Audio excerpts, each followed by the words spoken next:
जय जय राम कृष्ण हरे।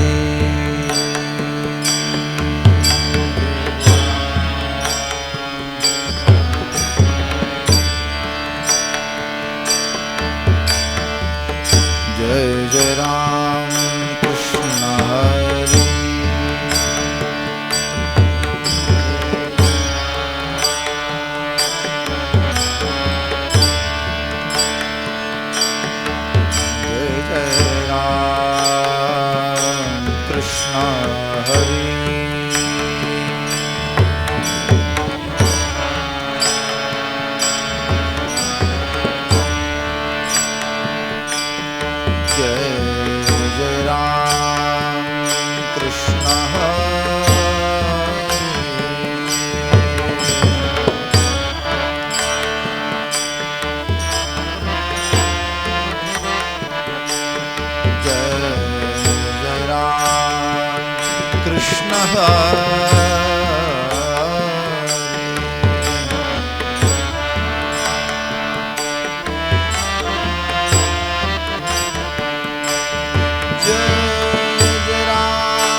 ஹரிப்பாட்டுடைய 20வது அபங்கம்.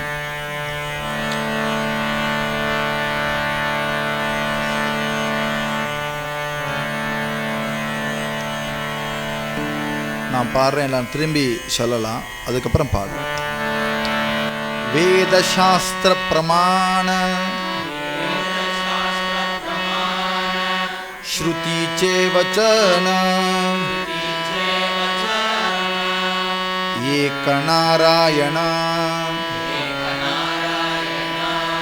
सार जप जप तप कर्म हरि विना धर्म वावुगाची श्रम व्यर्थ जाय हरिपाठी गेले ते निवांतची ठेले भ्रमर गुंतले सुमन कळिके ज्ञानदेवी मंत्र हरिनामाचे शस्त्र ज्ञानदेवी मंत्र हरिनामाचे शस्त्र यमे कुलगोत्र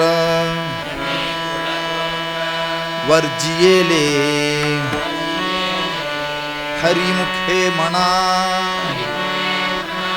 हरिमुखे म्हणा पुण्याची गणना कोण करी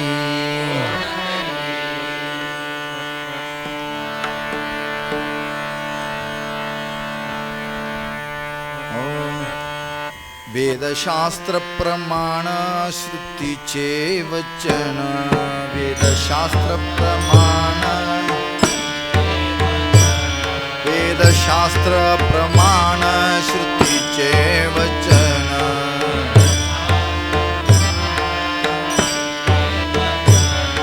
एक नारायण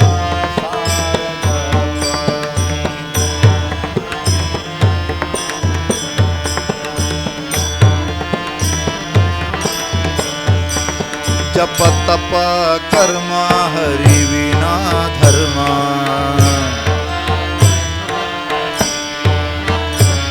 जप तप कर्म हरि विना धर्म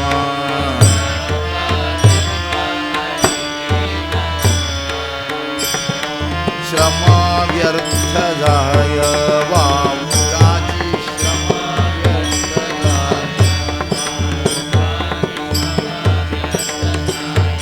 हरि पाठी गेले ते निवांतची ठेले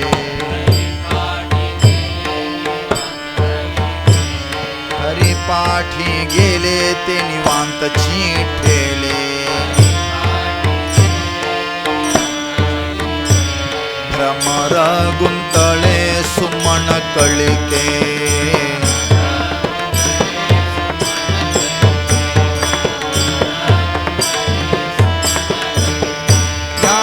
देवी मंत्र हरिनामाचे शस्त्र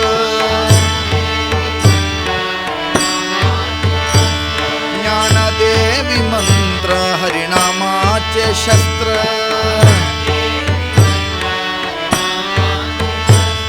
यमे कुळ गोत्र वर्जियेले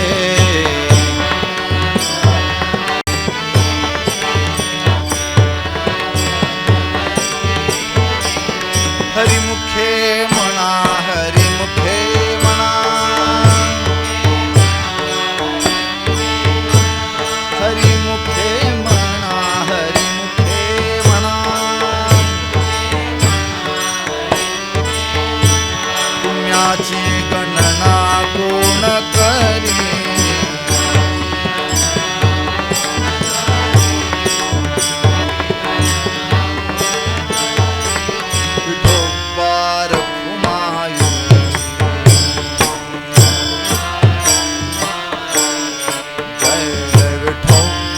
रखुमाई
वेद शास्त्र प्रमाण श्रुति जे वचन एक नारायण सार जप जप तप कर्म हरिवीन धर्म वाव गची श्रम व्यर्थ जाय हरिपाठी गेले ते निवांत चिठेले भ्रमर गुंतले सुमन कलिके ज्ञानदेवी मंत्र हरिनामाचे शस्त्र यमय कुल गोत्र वर्जियेले हरिमुखे म्हणा पुण्याची गणना कोण करी. संत श्रेष्ठ விஸ்வமாவளி ஞானேஸ்வர மகாராஜுடைய பரமானுகிரகத்தினால சத்சங்கத்தை அனுபவிக்கிறோம்.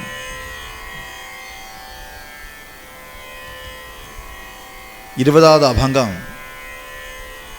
மூணாவது பாகத்தில் மாவுளி ஞானேஸ்வர மகாராஜ் நாம சங்கீர்த்தனத்துடைய மகாத்மியத்தை சொல்லக்கூடிய அபங்கங்களாக இதை வர்ணிக்கிறார். நாம சித்தாந்தம் பகவன் நாமத்துடைய பெருமை எப்பேற்பட்டதுங்கக்கூடியதை தான் இப்போ சொல்லின்று. அதில் 20வது அபங்கத்தில் முதல் சரணம் வேத சாஸ்திர பிரமாண ஸ்ருதிச்சே வச்சன். வச்சனம் அப்படின்னுக்கிறதுக்கு ஒரு பெரிய முக்கியத்துவம் உண்டு. யாருடைய வச்சனம்ங்கிறத பொருட்டு இருக்காது. நியாயசாஸ்திரத்தில் சொல்றது ஆப்த வாக்கியம் சப்தா அப்படின்னு. ஆப்தர்கள் சொல்லக்கூடிய வச்சனங்களை உயர்வா வச்சுக்கணும். ஆப்தர்கள்னா யாரு?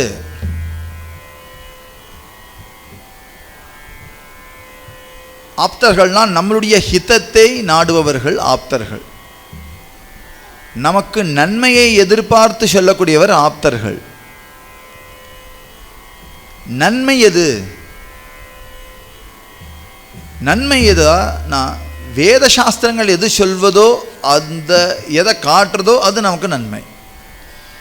வேத சாஸ்திரங்கள் எல்லாம் இந்த பக்கம் போன எந்த பாதையை காட்டுறதோ எந்த வஸ்துவை காட்டுறதோ அது நன்மைனும், எதுக்கு போகாதன்னு சொல்கிறதோ அது தீமைன்னு வச்சுக்கணும். வேதம் யாருக்கு புரியும்? யாருக்கும் புரியாது. வேதம் படித்தவன் நமக்கு என்ன சொல்கிறாலோ அதை நம்ம சப்தமாக வச்சுக்கிறோம், வச்சனமாக வச்சுக்கிறோம். அதுவே வச்சனம். இப்போது ஹரிப்பாட்டே வேத வச்சனம் தான், சாஸ்திர வச்சனம் தான். வேத சாஸ்திர பிரமாண வாழ்க்கையில் பிரமாணம். பிரமாணம்னா அதுவே நமக்கு ஒரு ஆத்தன்டிக். ஒரு காலமும் வேதம் நமக்கு தப்பான பாதையை காட்டவே காட்டாது. வேதத்திலிருந்து வந்தது தான் சாஸ்திரம். வேத அப்படிங்கிற பதத்துக்கு அர்த்தம் தெரிந்து கொள் அப்படின்னு அர்த்தம். வேத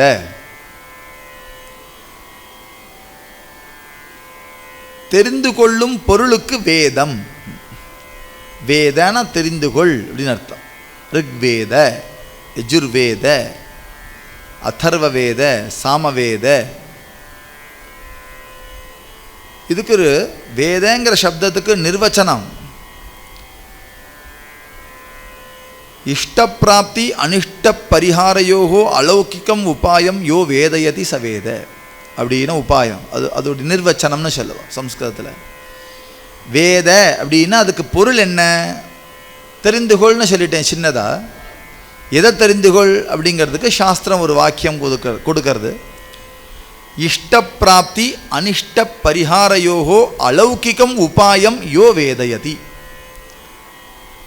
நமக்கு நன்மை எதுவோ அதை அடைவதும், தீமை எதுவோ அது விடுவதற்கும், நன்மையை அடைவதற்கும் தீமையை விடுவதற்கும் அலௌகிகமான, லோகத்தை சாராததான, உயர்ந்த, நாசமில்லாத, சாஸ்வதமான, நித்தியமான ஒரு வழியை சொல்லக்கூடியது எதுவோ அதற்கு வேதம் என்று பொருள் அப்படின்னு சொல்லும்.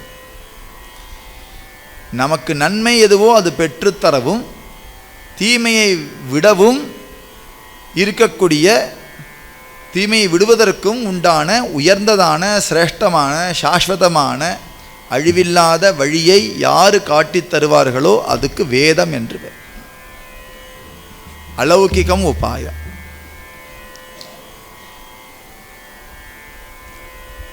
இந்த வேதம் அனாதியா இருக்கு. வேத அனந்த போலிலா, அனந்தமா சொல்லியிருக்கு. இந்த விஷயத்தை வேதம் சொல்லலை அப்படின்னு எதுவுமே கிடையாது. எல்லா விஷயங்களையும் சொல்லியிருக்கு. ஆனா நமக்கு புரியலை, எவ்வளவுதான்.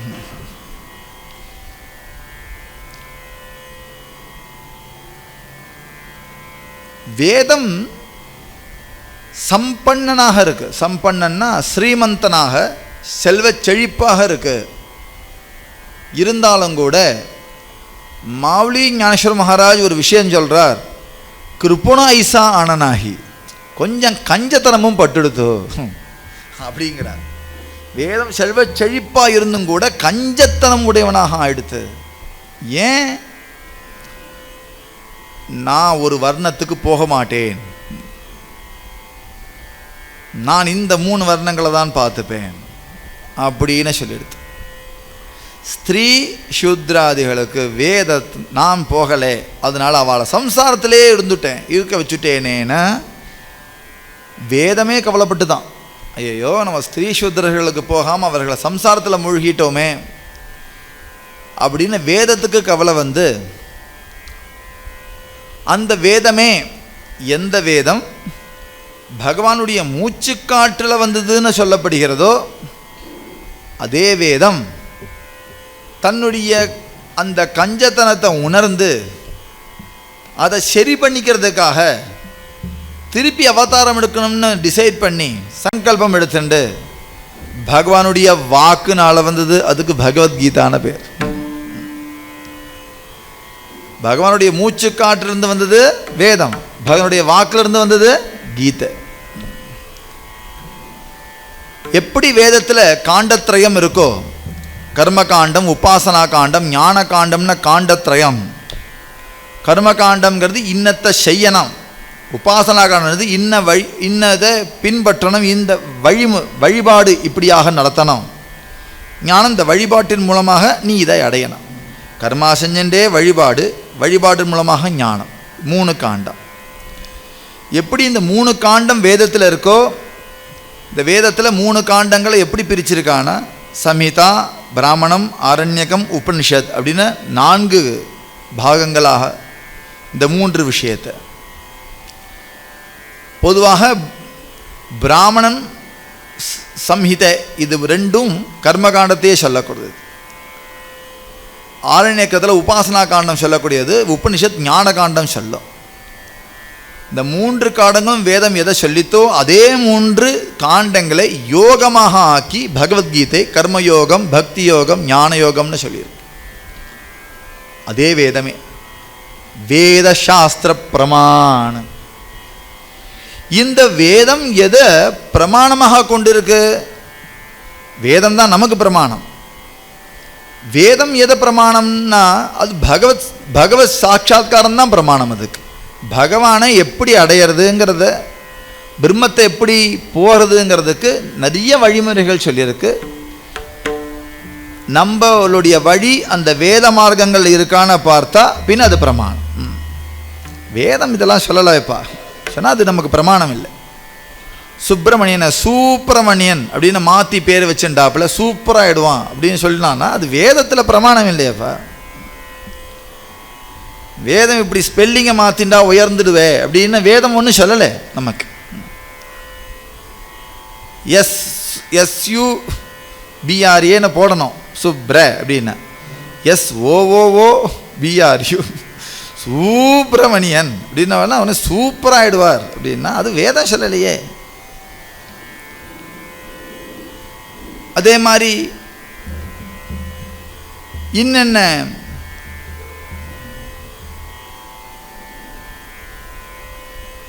கவச்சங்கள்லாம்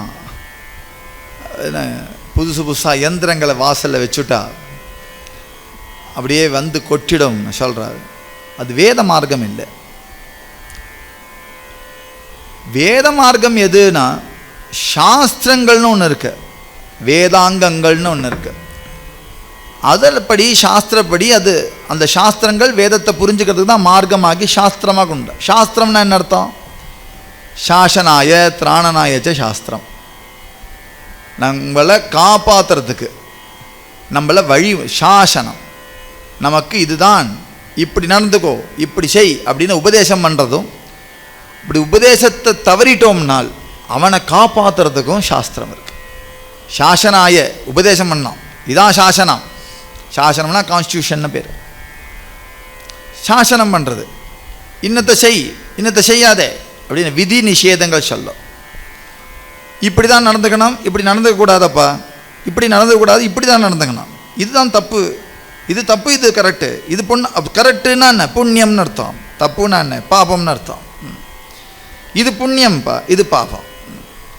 நல்லது செஞ்சால் தான் புண்ணியம் இல்லை, டியூட்டியை செஞ்சாலே புண்ணியம். டியூட்டியை செய்கிறதே புண்ணியம். பல் தேய்ச்சியா காலையில் புண்ணியம்.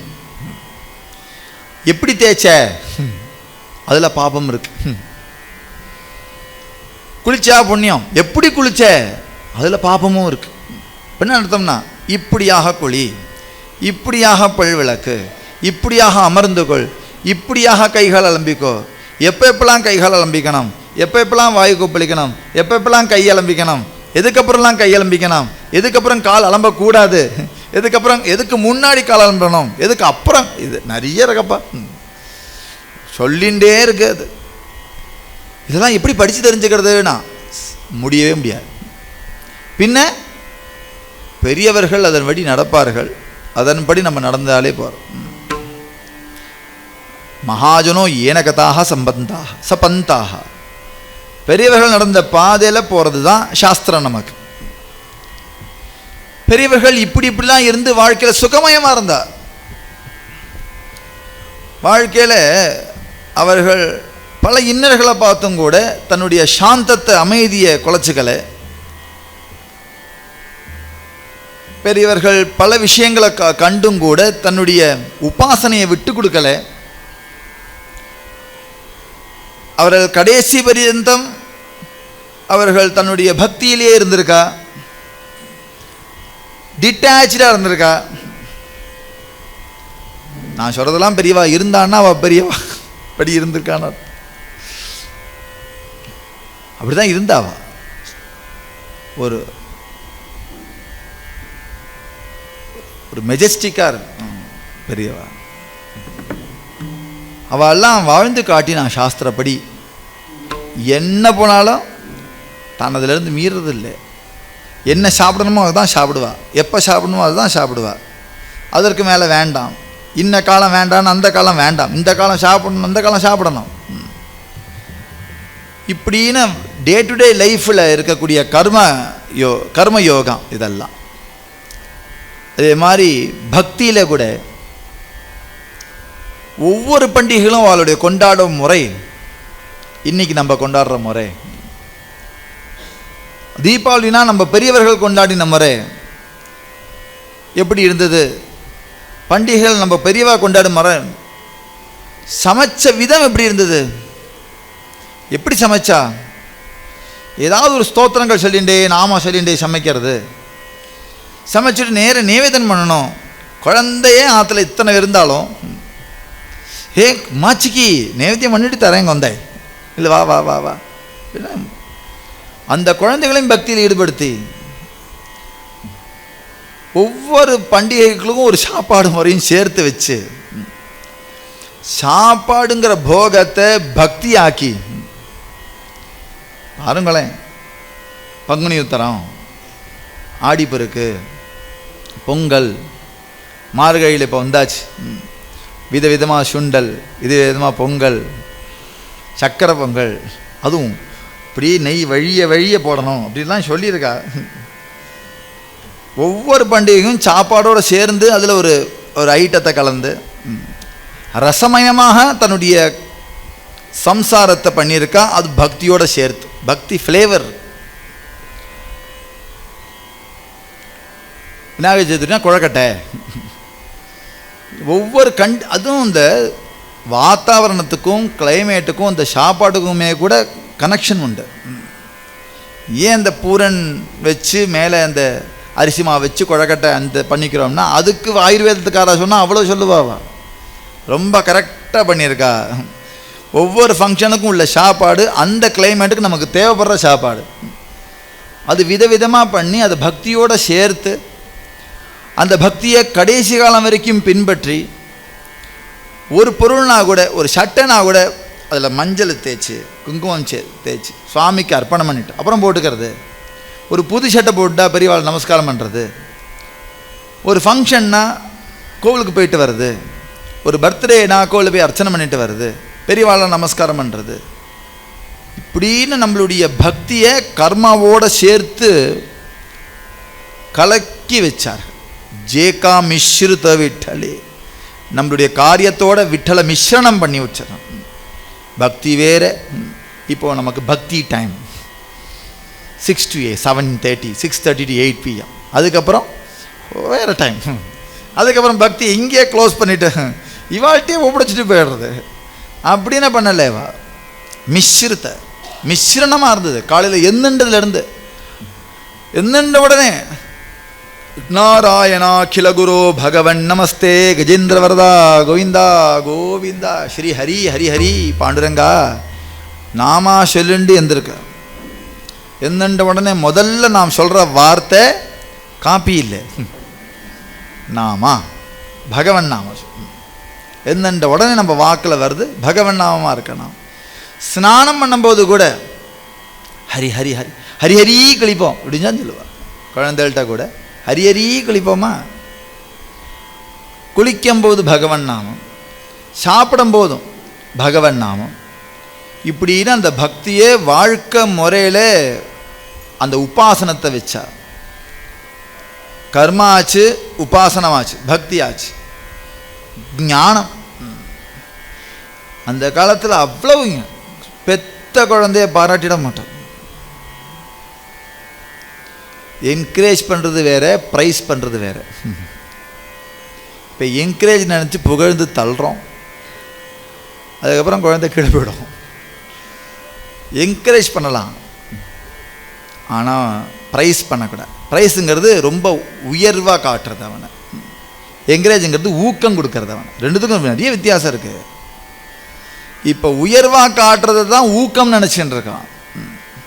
ஊக்கம் இல்லை, உயர்வாக காட்ட காட்ட அவனுக்கு பிரகதி கம்மியாயிடும். நம்ம ஏற்கனவே உயர்ந்தாச்சு நினச்சிட்டு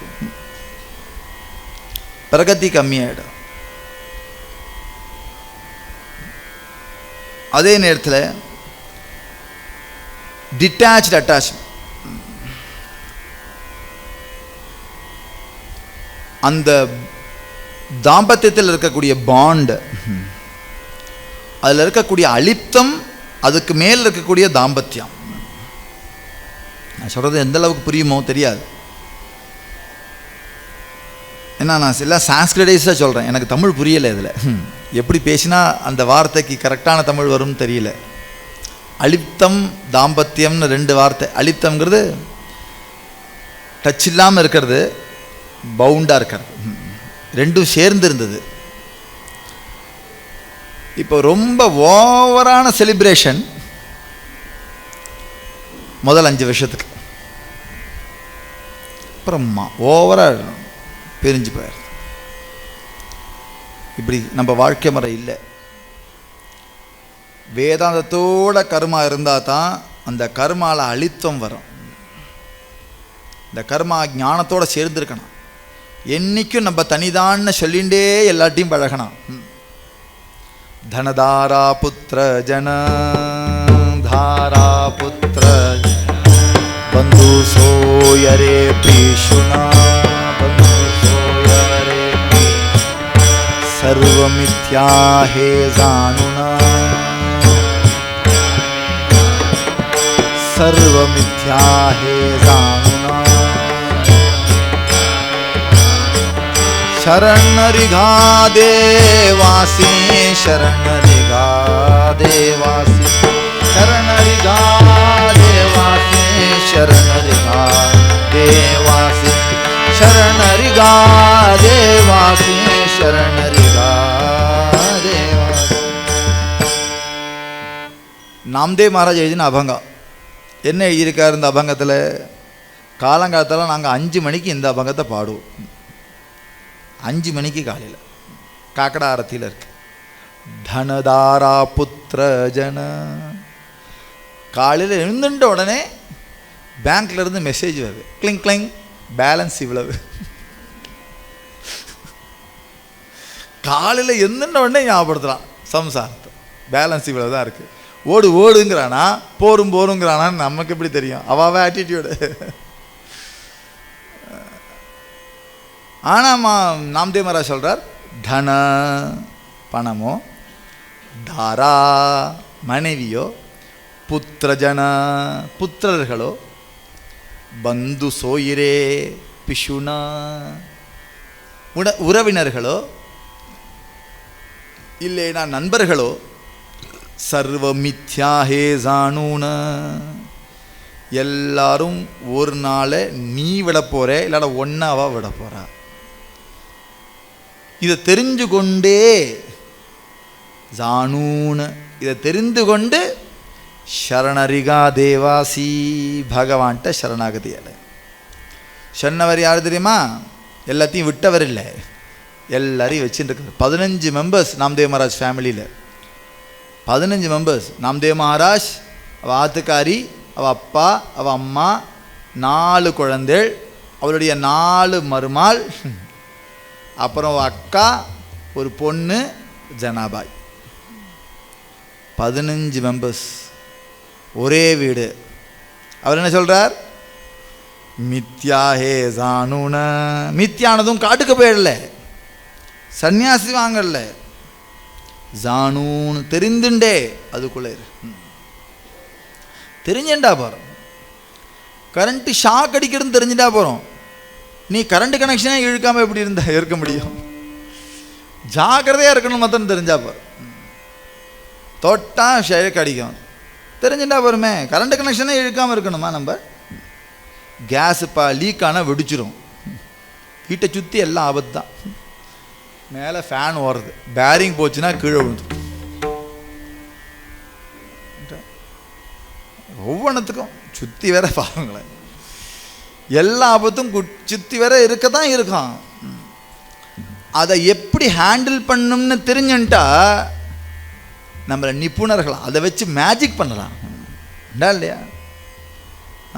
எப்படி ஹேண்டில் பண்ணுற விதம் தான் கற்றுக்கணுமே தவிர எல்லாத்தையும் விட்டுடுவோன்னு சொல்லலை. ஹேண்டில் பண்ணுற விதத்தை தெரிஞ்சுக்க. எதுக்கு எந்த ரேகாக்கு மேலே நீ உள்ளே போகக்கூடாது, எந்த ரேகாக்கு இல்லை நீ இருக்கணும்னு தெரிஞ்சுட்டா போகிறோம். அதில் ரேகை இருக்கு. அதுபோல் சம்சாரத்துலேயும் ஒரு பார்டர் இருக்கு, இவ்வளவுன்னு.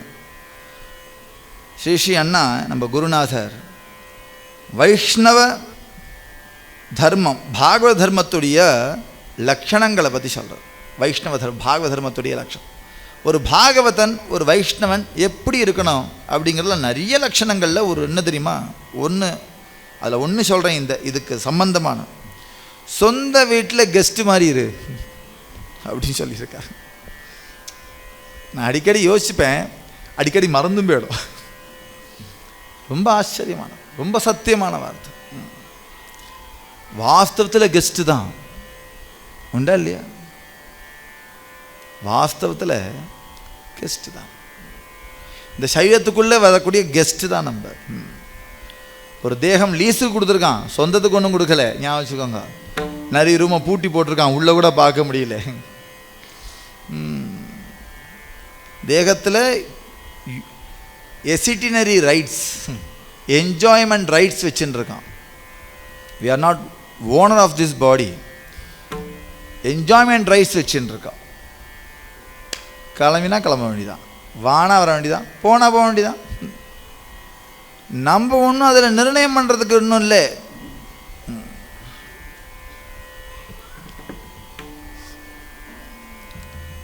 ஹே ஜானூன்னு இதை தெரிந்து கொண்டே, இங்கே தான் வாழ்க்கையில் ஞானத்துடைய ப்ரையாரிட்டி.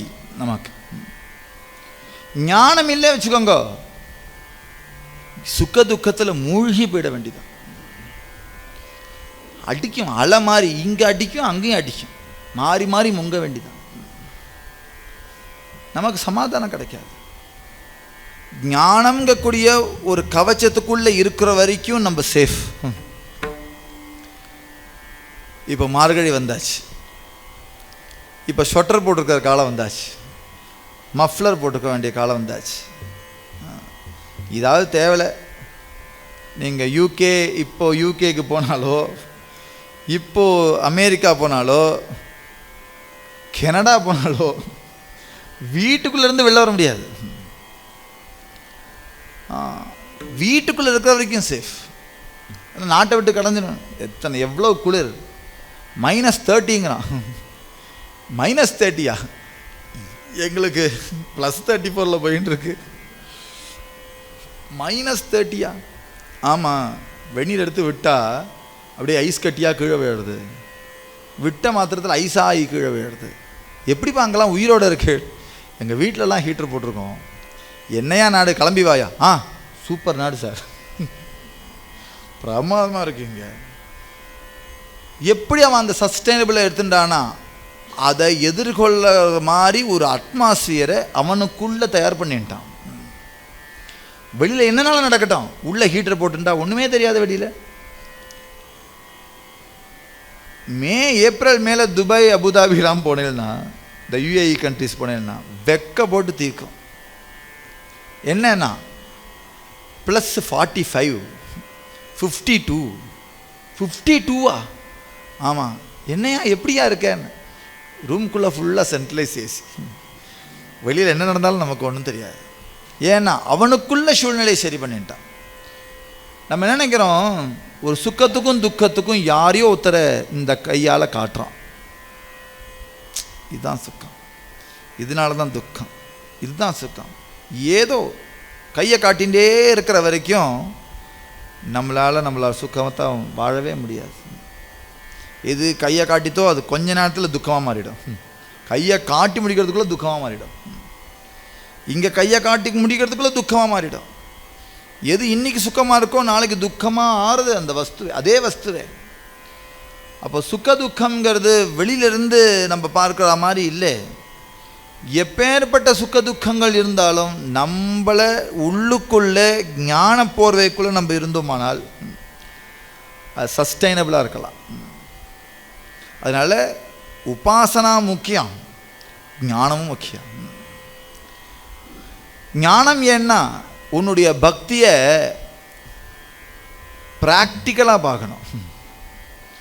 ஞானம் இல்லைன்னா இந்த பக்தி இம்ப்ராக்டிக்கலாக போயிடும். ஃபார் எக்ஸாம்பிள் சொல்கிறேன், வெள்ளிக்கிழமை யானா அம்பாள் கோளுக்கு போயிடுவா, சோமவாரம் ஆனா சிவன் கோளுக்கு போயிடுவா, பஞ்சமி யானா நாகருக்கு போய் பூஜை பண்ணிவிடுவான், சதுர்த்தி ஆனா விநாயகருக்கு விடலை போட்டுடுவா, சுற்றி மரத்தை சுற்றி வந்து விநாயகருக்கு சுக்லாமிரதம் போட்டுட்டு கொடைக்கட்டெல்லாம் பண்ணிவிடுவா, ஏகாசி ஆனால் பெருமாள் கோளுக்கு போயிடுவா, பிரதோஷம் ஆனால் சிவன் கோளுக்கு போயிடுவா, சஷ்டி ஆனால் முருகனுக்கு பாடிடுவா. எல்லாம் நடந்துட்டுருக்கும் பொழுதே, இதெல்லாம் உபாசனா தானே, எல்லாம் நடந்துட்டு இருக்கும்போது திடீர்னு ஏதாவது ஒரு உடம்புக்கோ இல்லாட்ட ஏதோ ஒரு பிரச்சனையோ வந்ததுன்னா உடனே கோவம் எல்லா தேவதைகள்கிட்டையும் போகும். உனக்கு பஞ்சமி தோறும் பால் விட்டேனே நாகமே, உனக்கு செவ்வாய்க்கிழமை தோறும் விளக்கேற்றுவேனே அம்பாளே, நீங்கள்லாம் இருக்கையெல்லாம் இல்லையா, எத்தனை தெய்வம் கும்பிட்டு எனக்கு என்ன ஆச்சு அப்படிங்கிற லெவலுக்கு போயிடும். சுக்க துக்கத்தை நம்ம பகவான் மேலே ஆரோபிச்சிடுவோம். அவன்தான் நமக்கு சுக்க துக்கத்துக்கு காரணமானவன் அப்படி போயிடணும். இது எப்படி இருக்குன்னா, ஃபெயில் ஆனவொடனே வாத்தியாரை வெட்டுறதுக்கு அருவாளை தூக்கின்னு போன மாதிரி இருக்கு. நீ படித்த லட்சணம், உனக்கு மார்க் கிடச்சிருக்கு, வாத்தியாரை தூக்கின்னு அருவாளை வெட்டுன்னு போக முடியுமா? வாத்தியார்ட்ட கோவப்பட்டு என்ன செய்ய? இன்னும் சொல்லப்போனால் இன்னும் கொஞ்சம் சரணாகதி அடையணும் வாத்தியார்ட்ட. எப்படியாவது காப்பாற்றி விடுங்கோ, என்ன ஏதோ ரெமடியல் கிளாஸாவது எடுங்கோ, எப்படியாவது பாஸ் பண்ணியாவது 34.5 வாங்க வைங்கோ, 1/2 மார்க்கு நீங்கள் போட்டு தந்துடுங்கோ அப்படின்னு வாத்தியார்ட்ட தான் சொல்லணும். நீ வாத்தியாரை வெட்ட போனால் அவர் என்ன செய்வார்? அவர் காரணம் இல்லை இதுக்கு.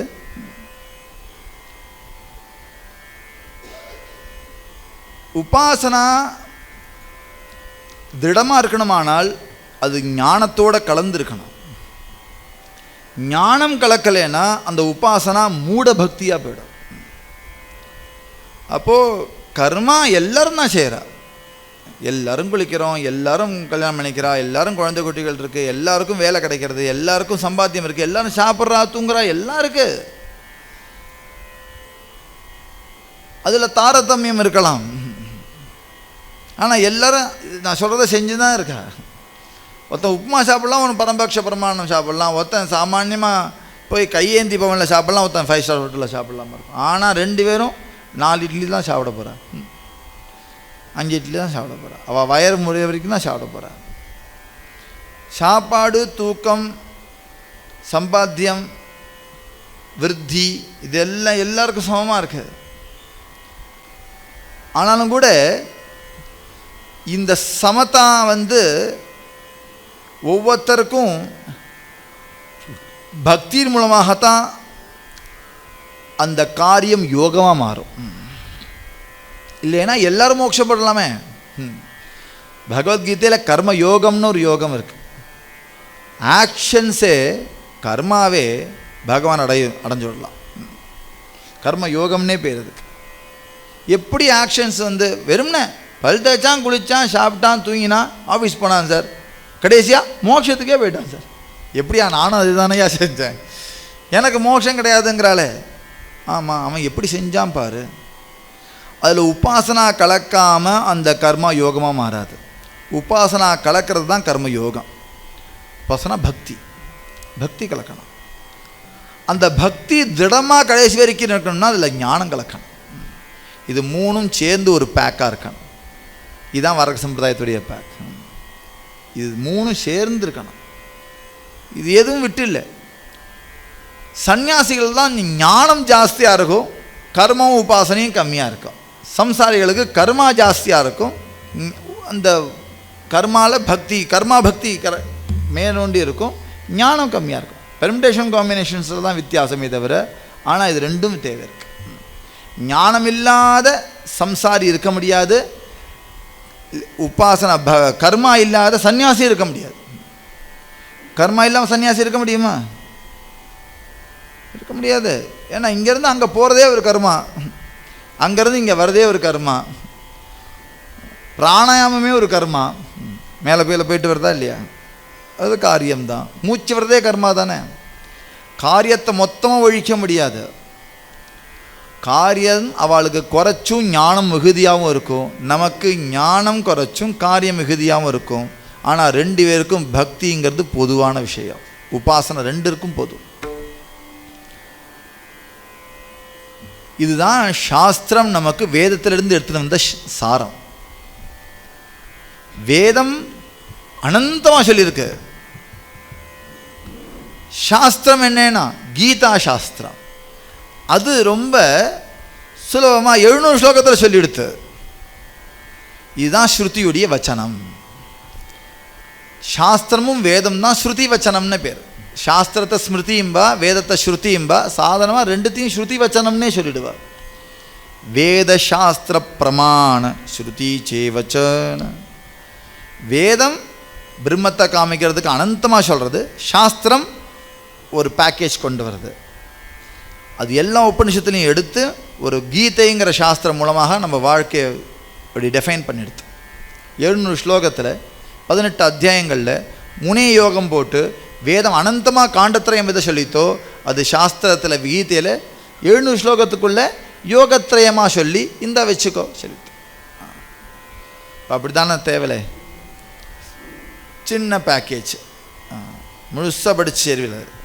யூடியூப் ஃபுல்லாக இல்லை, அதுவும் ஷார்ட்ஸ் போட்டால் பார்த்துடலாம். 2 மணி நேரம் பிரவச்சனம் கேட்குறதுக்கு நமக்கு சமயம் இல்லை. சின்னதாக ஏதாவது ஷார்ட்ஸ் போட்டுட்டா பார்த்துடலாம். கல்யாண வீடியோவே அப்படி ஆகிப்போச்சு. ஒரு 10 மினிட்ஸ் கொடுத்துருவான்.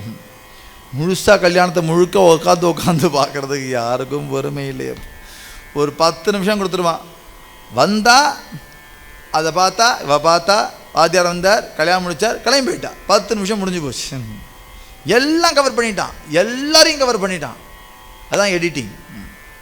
க்ளீனாக எல்லாத்தையும் ஒரு கட்டத்துக்குள்ளே பண்ணிட்டா இல்லையா? அதுபோல் சாஸ்திரம் ஒரு கட்டத்துக்குள்ளே வேதத்தை முழுக்கும் உள்ளே வச்சுடுது. அது பகவத்கீதையில் உள்ளே வச்சுடுது. அதனால் பகவத்கீதை மூலமாக வேதமே திருப்தி அடைஞ்சது. அப்பாடியோ, நான் ஒருத்தரை விட்டுட்டேன்னு நினச்சேன், இப்போ பகவத்கீதையை எல்லாரையும் ரீச் பண்ணிட்டேன் அப்படின்னு பகவத்கீதை சந்தோஷப்பட்டுடுத்து. அதுக்கப்புறமும் மாவுளி சொல்கிறார், 700 ஸ்லோகமாச்சே, என்ன செய்கிறது தெரியலையே, இதெல்லாம் புரிஞ்சுக்கிறதுக்கு புத்தி விசேஷம் வேணுமே. நீங்கள் சொல்லும் போதெல்லாம் புரிகிற மாதிரி இருக்குது, ஆனால் வீட்டுக்கு போனோடனே எல்லாம் மறந்து போயிடுறது. நம்ம என்ன செய்யலாம்? இன்னொருத்தருக்கு சொல்லும்பொழுது யோசித்தா எனக்கு ஒன்றுமே தெரியலையா மாதிரி தருறது. அவர் சொன்னார், என்னவோ சொன்னாரே, நிலுங்க சொல்கிறேன், ஐயோ மறந்து போச்சே அப்படின்னு சொல்கிற மாதிரி இருக்குமானால் கவலைப்படாது. ஸ்ருதி சே வச்சன், இந்த ஸ்ருதி வச்சனத்தை நான் இன்னும் சாரமாக்குறேன். ஏக்க நாராயண சார ஜப. நீ கர்ம காண்டம்னா என்ன தெரிஞ்சுக்க வேண்டாம், ஞான காண்டம்னா என்ன தெரிஞ்சுக்க வேண்டாம், உபாசன காண்டம்னா என்னன்னு தெரிஞ்சுக்க வேண்டாம். ஒன்றே ஒன்று சொல்கிறேன், ஏக்க நாராயண சார ஜப, ஏக்கமேவ சார, நாராயண ஜபம் பண்ண, பகவன் நாமத்தை சொல்லு, ஜபம் பண்ண, டெய்லி ராமகிருஷ்ண ஹரி சொல்லு. ஜெய ஜெய ராம் கிருஷ்ண ஹரி, ஜெய ஜெய ராம் கிருஷ்ண ஹரி, ஜெய ஜெய ராம் கிருஷ்ண ஹரி, ஜெய ஜெய ராம் கிருஷ்ண ஹரி, ஜெய ஜெய ராம் கிருஷ்ண ஹரி. பெருசாக ஒன்றும் இல்லையப்பா, சாரம் இதுதான். ஏக்க நாராயண சார ஜப, சாரி வேத ஜயா சாடி, चारी वेद जया साठी, त्याचे नाम धरा, त्याचे नाम धरा कंठी, न करी आणिक साधना, न करी आणिक साधना, कष्ट सिका वाया विना, कष्ट सिका वाया विना, न करी आणिक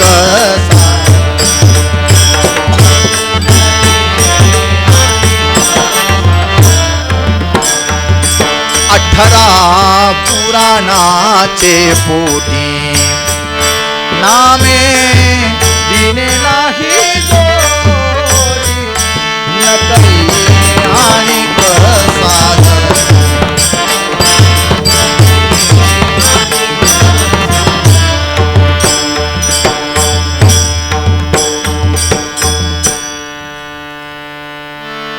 சாரி வேத ஜயாசாட்டி. 4 வேதங்கள் வந்தாலும் எதற்குப்பா வந்தது அது? தியாச்சே நாமதரா கண்டி, நக்கரி ஆணிக்க சாதன. அவனுடைய நாமத்தை, திருநாமத்தை வாக்குனால சொல்றதுக்கு தான் 4 வேதம் வந்தது. நக்கரி ஆணிக்க சாதன, வேற ஒன்றும் வேண்டாமப்பா, நீ நாமா சொல்லு போறோம். கஷ்டசிகா வாயாவினா, ஏன்பா கஷ்டப்படுற, எதுக்கு கஷ்டப்படுற? மூச்சு பிடிச்சி இழுக்க முடிஞ்சா இழு, வயசாகிடுதுன்னா விடு, ரொம்ப கஷ்டப்படாத. நாம ஜபத்தை எடுத்துக்கா. இன்னமே நீ கரலாங்கட்டையை சுற்றி என்ன செய்ப்ப?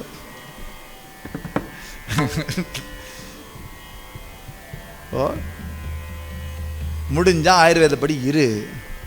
காலம் ஃபுல்லாக தண்டாச்சு, காலம் ஃபுல்லாக தாண்டியாச்சு. இப்போ இன்னுமே ஆயுர்வேதப்படி வாழ்க்கைன்னா நமக்கு முடியாது. அதான் விடு, போட்டோம். இருக்கிறபடி இரு, இருக்கிறபடி வாழு. எங்கே இருக்கணுமோ அங்கே வாழுங்க. ஃப்ளாட்டில் தான் இருக்கும், ஃப்ளாட்டில் வாழுங்க. இல்லை கிராமத்தில் செழிப்பாக சுற்றி வர கார்டன் வச்சுண்டு அப்படி இரு. எப்படி இருக்கியோ அப்படி இருங்க, அதை பற்றி பிரச்சனை ஒன்றும் இல்லை. இங்கே எங்கே இருந்துட்டாலும் பகவன் நாமத்தில் வாக்கில் வச்சுக்கோ. கீதா ஜேனே உபதேஷிலி, 18 புராணாச்சே போட்டி. 18 புராணம் இதே சொல்கிறது, கீதை இதைத்தான் சொல்கிறது. அனன்யா சிந்தயந்தோமா ஏ ஜனா பரியுபாசதே தேஷாம் நித்யாபியுக்தானாம் யோகக்ஷேமம் வஹாம்யஹம். பகவான் என்ன கேரண்டி கொடுக்குறார்? இப்படி யாராவது கேரண்டி கொடுக்குறாள நமக்கு? என்னை அனன்யமாக வச்சுக்கோப்பா, நான் எல்லாம் பார்த்துக்கிறேன். சும்மா இல்லை, பார்த்துன்னு தான் இருக்கான். சர்வசத்தியம் அடிச்சு சொல்லலாம், சும்மா ஒன்றும் இல்லை, நிச்சயம் பார்த்துன்னு இருக்கார். கிருப்பை இருந்தால் உணரலாம். சாமானிய பக்திக்கே பகவான் நமக்கு இவ்வளவு கிருப்பை பண்ணுறார். அனன்யர்களுக்கு எப்பேற்பட்ட கிருப்பை பண்ணுவார். நாம்தேவருக்காக வேண்டி அப்படி செங்கசம் வந்தார், ஓலை மேய்ஞ்சார், வீடு கூரை மேய்ஞ்சார். துக்காராமருக்காக வேண்டி கடன் தீர்க்க போனார். இதெல்லாம் சொன்னால் அது அதிசயோக்தியாகவே இல்லை. ஏன் செஞ்சிருக்க மாட்டார்? நமக்கே இவ்வளோ செய்கிறார். நேரில் வராத குறை தான், அவ்வளோ செய்கிறார். ஏன் நம்மளுக்கு செஞ்சிருக்க மாட்டார்? அனன்யர்களுக்கு. அப்படி ஒரு பக்தியினாலேயே அவ்வளவு செய்யும் பொழுது பகவான் நாம சொன்னால் ஓடி வர்றதுக்கு நான் தயார் நாம சொல்லும் பொழுது நீ எப்போ தேவையில்லாத கடினமான சாதனைகளுக்கு போனோம்? அவசியம் இல்லை. ஏக்க நாராயண சார ஜப. நாராயண நாமம் தான் மொத்தத்துக்கும் சாரம். வேதமாக உள்ளே போட்டு அடித்து மிக்ஸ் ஆகி, சாஸ்திரமாக கீழே விழுந்து அடித்து மிக்ஸ் ஆகி, உபனிஷதை வந்து, அதுக்கப்புறம் பகவத்கீதை வந்து திருப்பி புழிஞ்சு, 9வது அத்தியாயம் வந்து திருப்பி புழிஞ்சு ஒரே ஒரு சொட்டு டிங்னு விழுந்தது. அது என்ன? தேயோ நாராயண சதா ஆலோக்கிய சர்வசாஸ்திராணி விசாரியச்ச புனః புனः இதமேக்கம் சுனிஷ்பன்னம் தேயோ நாராயண சதா. நாராயண நாமத்தை எப்போதும் ஹிருதயத்தில் வச்சுக்கோப்பா, அதுவே சாரம். ஜப தப கர்ம ஹரிவீன தர்ம.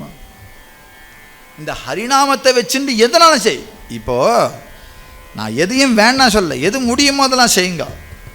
ஆனால் பக்தியை இழந்துட்டு மாத்திரம் செய்யாத. ட்ரையாகிடும் அப்புறம் எல்லாம். பக்தியை மாத்திரம் இழக்கக்கூடாது. பகவன் நாமத்தோட எல்லாம் செய்யுங்க, யார் வேண்டான்னா. ஆனால் பகவன் நாமத்தை இழந்துட்டோ பக்தியை இழந்துட்டோ நீ அந்த காரியம் பண்ணினா அந்த காரியத்தினால தம்பம் தானே மிஞ்சும். அப்போ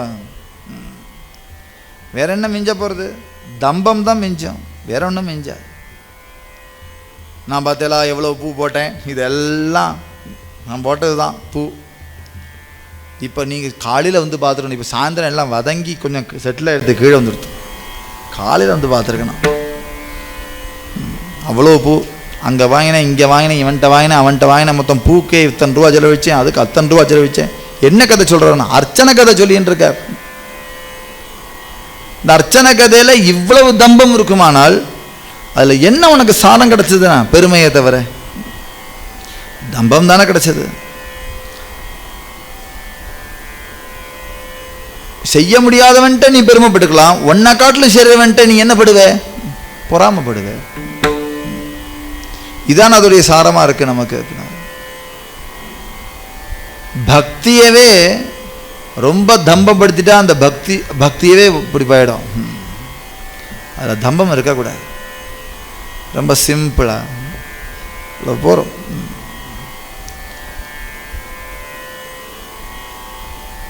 நாம் செய்கிற பக்தி அவனுக்கும் நமக்கும் தெரிஞ்சா போருங்கிற எண்ணம் இருக்கணும்.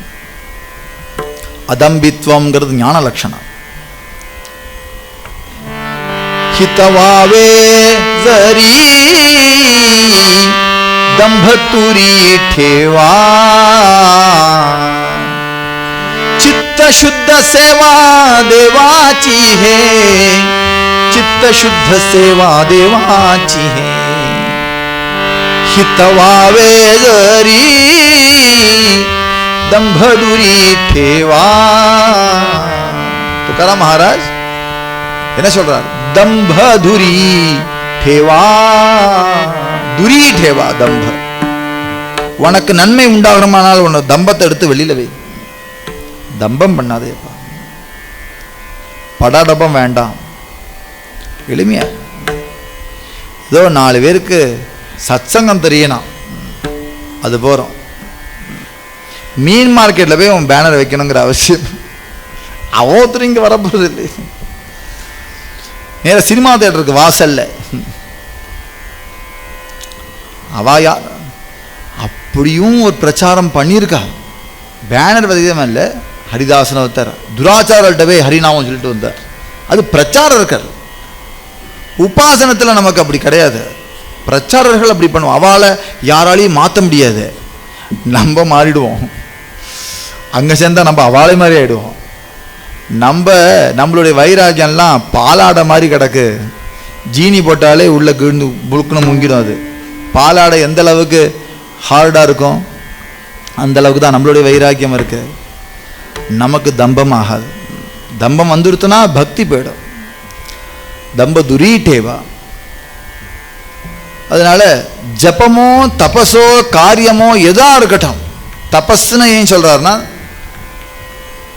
எந்த ஒரு பாரமார்த்திகமான காரியத்தையும் கண்டினியூஸா 12 வருஷம் செஞ்சா ஒரு தபஸ். 12 வருஷம் ரெகுலராக செய்கிறேன், 12 வருஷம் முடிஞ்சாச்சுன்னா ஒரு தபஸ் ஆச்சு. டெய்லி நான் இன்ன பாராயணம் பண்ணுவேன், 12 வருஷமாக நடந்துருக்கு அப்படின்னா ஒரு தபஸ் ஆச்சு. 12 வருஷம் கண்டினியூஸாக ரெகுலராக பண்ணினா ஒரு தபஸ், 24 வருஷம்னா 2 தபஸ். இப்படி தபஸாக இருக்கட்டும், தபஸாக இருக்கட்டும், ஜபமாக இருக்கட்டும், இல்லைனா காரியமாக இருக்கட்டும், எதுவுமே ஹரிவீன தர்ம, அந்த தர்மத்தில் ஹரி இல்லே வச்சுக்கோங்க, ஹரி பக்தி இல்லே வச்சுக்கோங்க. பகவன் நாமத்தில் நமக்கு ருச்சியில் ஏற்படலை, அதில் பக்தி இல்லை, வெறும் காரியமாக பண்ணுறோம் அப்படின்னா வாவு கச்சி சிரம வியர்த்ததாய, சிரமப்பட்டு தான் மிச்சம்ங்கிறார் மாவுளி. நீ சிரமப்பட்டு தான் மிச்சம், அதில் ஒன்றும் பிரயோஜனம் இல்லையாப்பா. இது எது போல் இருக்கும்னா சந்தனக்கட்டையை விறகுக்கு வைக்கிற மாதிரி இருக்கு. எரியாதானே? நிச்சயம் எரியும். சுடாதானே? நிச்சயம் சுடும். சாதம் வேகாதானே? நிச்சயம் வேகும். ஆனால் சந்தனக்கட்டைக்கு பிரயோஜனம் அதுவான்னு நீ பார்த்து. உன்னுடைய ஜபமோ தபஸோ காரியமோ சாமானிய பலன்களை கொடுக்கறதுக்கும் தயாராக இருந்தாலும் கூட உனக்கு பகவத் பிராப்தி தரத்துக்கும் அது காத்துருக்கு. பக்தியை சேர்த்துட்டியானால், பக்தி இல்லைன்னா சாமானிய பலனை கொடுக்கும், அதில் நமக்கு ஒன்றும் வியர்த்த சிரமம் தான் மிச்சமா. நீ இவ்வளவு சிரமப்பட்டு சந்தனம் வாங்கிட்டு வந்ததுக்கு விறகுல போட்டிருக்க வேண்டாம். அதுபோல இவ்வளவு காரியம், இவ்வளவு ஜபம், இவ்வளவு கர்மா பண்ணியும் கூட, இவ்வளவு தபஸ் பண்ணியும் கூட அதில் பக்தி இல்லைன்னா நம்ம காரியங்கள்லாம் சாமானிய பலனுக்கு நம்ம தாரவாத்துட்டோம்னா எது போல இருக்கும்னா, மாவுளி சொல்றார் ஒரு எக்ஸாம்பிள். ஒருத்திக்கு பசிச்சு தான் கஷ்டப்பட்டு சம்பாதிச்சு வீட்டில் கொண்டு சமைச்சு சாப்பிட்ற நேரத்தில் ஒருத்தன் எனக்கு சாப்பாடு வேணும், உனக்கு 500 ரூபா தரேன் அப்படி சொன்னால் அந்த 500 ரூபா வாங்கிட்டு சாப்பாடை கொடுத்தா மாதிரி. 500 ரூபா கிடச்சிது, ஆனால் திருப்தி இல்லையே. வயத்தில் திருப்தி இருந்ததா? அதே பசி இருக்க தானே இருக்கு. 500 ரூபா கிடச்ச சந்தோஷம் இருக்கே தவிர வயிறு திருப்தியாச்சா? அதுபோல நீ தர்மங்கள் பண்ணினாலும் கர்மா பண்ணினாலும் ஜபம் பண்ணினாலும் எப்போ பக்தியை சேர்த்து பகவத் பிராப்தியை விரும்பலையோ அப்போ உனக்கு அது பலனையே கொடுத்தாலும் அது உனக்கு மன திருப்தியை கொடுக்காது, அசாந்தத்தை தான் கொடுக்கும். வியாச பகவான் 17 புராணம் எழுதியும் கூட மனசு அசாந்தமா இருக்குங்கிறத உணர்ந்தார். அதை முதல்ல நம்ம உணரணும். நம்ம அசாந்தமாக தான் இருக்கோம் அப்படி இல்லையா, நல்லா தான் இருக்கேன் அப்படின்னா அதுவும் போச்சு. 17 புராணம் அது ரொம்ப கஷ்டம் தெரியுமா? 17 புராணம் எழுதினவர் பப்ளிக்கா ஒத்துக்கிறார் எனக்கு அசாந்தம் இருக்குன்னு. இதில் தான் பாரமார்த்திக்குடைய ஜெயம் இருக்கு. துக்காராம் சொல்றார், காமே நேலே சித்த நேதி அவளோக்கு முக பகுவாட்டே துக்க புடோ பாஹே ஹிருதய. காமே நேலே சித்த, காமம் என்னுடைய சித்தத்தை தூக்கின்னு போயிடுத்து. எனக்கு காமம் நிறைய இருக்கு, என் சித்தத்தை எங்கேயும் அழைச்சின்னு போறது, நிறைய ஆசை வந்துட்டே இருக்கு, உன்னை பார்க்கணும்னு விருப்பமே இல்லாம இருக்கேன்ப்பா. நேதி அவ்வளோக்கு முக, இதை நினைக்கும் போது ரொம்ப கஷ்டமா இருக்கு எனக்கு. பகுவாட்டே துக்க, எந்த அளவு கஷ்டம்னா என் ஹிருதயமே வெடிக்கிற மாதிரி இருக்கு. ஏன்னா என்னால் அதில் மீள முடியல. அதுல இருந்து எனக்கு கில்ட் இருக்கு, ஆனா வெளியில வர முடியல. என் ஹிருதயமே வெடிக்கும்படியான துக்கம் எனக்கு இருக்கு, நான் என்ன செய்யறதுன்னு கேட்கிறார். இது அபங்கமா எழுதி வச்சிருக்கார். இப்ப என்ன அர்த்தம்னா அவரை நன்னா அவர் கணிச்சிருக்கார். அது வரும், வேஷம் பட வேண்டாம். நமக்கு நாமே வேஷம் எதுக்கு போட்டுக்கணும்? கணிச்சிருக்க உள்ளுக்குள்ள இருந்து கணிச்சுட்டா இருந்தே போறோம். நமக்கு நம்மே புரிஞ்சுட்டா போறோம், வேற ஒருத்தருக்கும் தெரிவிக்கணும். துக்காராம் மகாராஜ் மாதிரி பப்ளிக் எழுதணும் கூட நான் சொல்லலை. நமக்கு நாம அசாந்தம் இருக்குன்னு தெரிஞ்சுட்டா அதுக்கு வருத்தம் வரும்னு ஆச்சுன்னா, ஹ்ரீஹிங்கிறது ஒரு தெய்வீக குணம். பகவத்கீதையில ஹ்ரீ அப்படின்னு சொல்றா. ஹ்ரீனா வெக்கம், வெக்கித்தல்.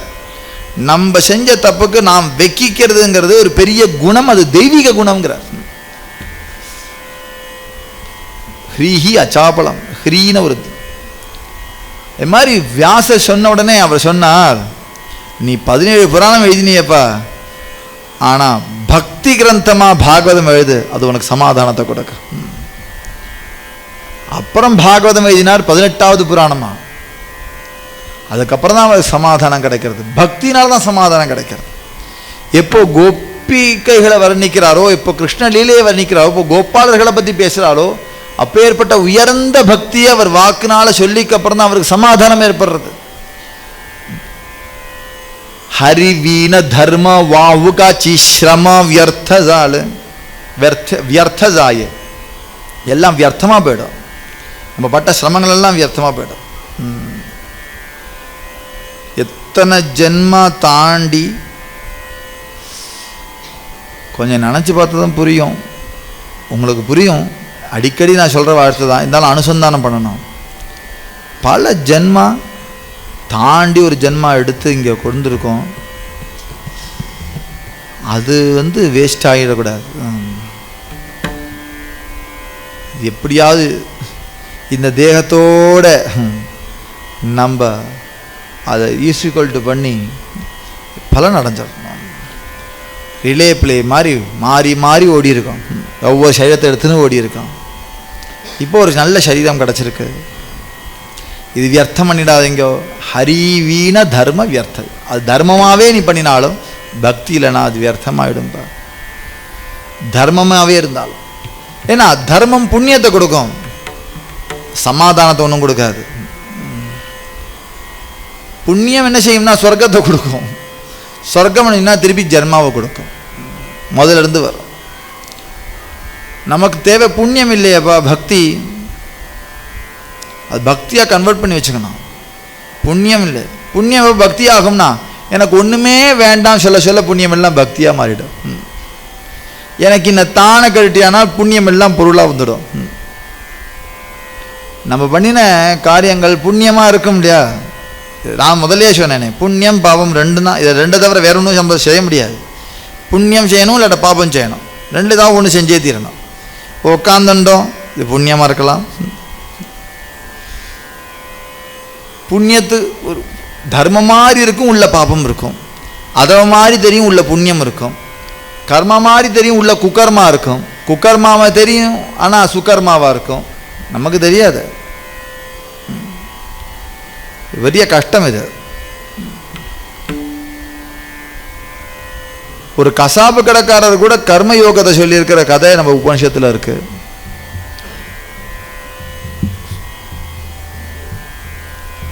அதே நேரத்தில் தியானம் பண்ணக்கூடிய பரத முனீஸ்வரர் கூட மானா பிறந்த கதையும் இருக்கு. எப்படி எது எதுன்னு நமக்கு தெரியாது. இவன் கசாப்பு கடையில் இருக்கார் அப்படின்னு சொன்னா அவர் அஹிம்சையை பற்றி அப்பேற்பட்ட பாடம் நடத்துறார். ஆனால் இவர் தியானம் பண்ணிட்டு இருக்காருன்னா அவர் கடைசியில் மானா பிறந்தார். ஏன்னா மானையே நினைச்சின்னு இருக்கார். கடைசியில் அப்படி நினைப்ப வந்துருத்து. எதுல எது மாட்டிக்கும் நமக்கு தெரியாது. ஒரு காரியம் புண்ணியமாக இருக்கலாம், பாவமாக இருக்கலாம். இதில் போய் மாட்டின்ட்டோம்னா உங்களுக்கு தெரியுமா எக்ஸாக்டாக எத்தனை புண்ணியம் இது வரைக்கும் பண்ணியிருக்கேன்? உங்களுக்கு தெரியுமா எக்ஸாக்டாக எவ்வளோ பாவம் பண்ணியிருக்கேன்னு? அது பாபத்தை காட்டிலும் புண்ணியம் வசதி பண்ணியிருக்கோமா, புண்ணியத்தை காட்டிலும் பாபம் வசதி பண்ணியிருக்கோமா? இந்த கணக்கெலாம் நமக்கு தெரியாது. எவனோ ஒருத்தன் எழுதி வச்சுட்டே இருக்கான். ஆனால் கூடிய எழுதி வச்சுட்டே இருக்கா, நீங்கள் வளர்த்த முடியாது. இந்த சிட்டியில் இந்த போலீஸ்லாம் சிசிடிவி கேமரா போடுறதுக்கு முன்னாடியே ஜீவனுக்கு அவர் போட்டுவிட்டார். பார்த்துட்டே இருக்கு இந்த ஜீவன் எங்கே போகிறது, என்ன பேசுறது, என்ன யோசிக்கிறது, என்ன சிந்தனை பண்ணுறது, எல்லாம் பார்த்துட்டே இருக்கு. நமக்கு புரியாது இதெல்லாம்.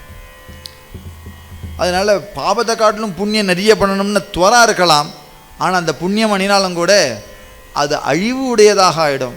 எப்போ நீ புண்ணியத்தை புண்ணியமாகவே வச்சுருக்கியோ. புண்ணியத்தை புண்ணியமாக வச்சுருந்தியானால் சொர்க்கம் கிடைக்கலாம், ஆனால் திரும்பி பறக்கணும், அழிஞ்சு போயிடும்.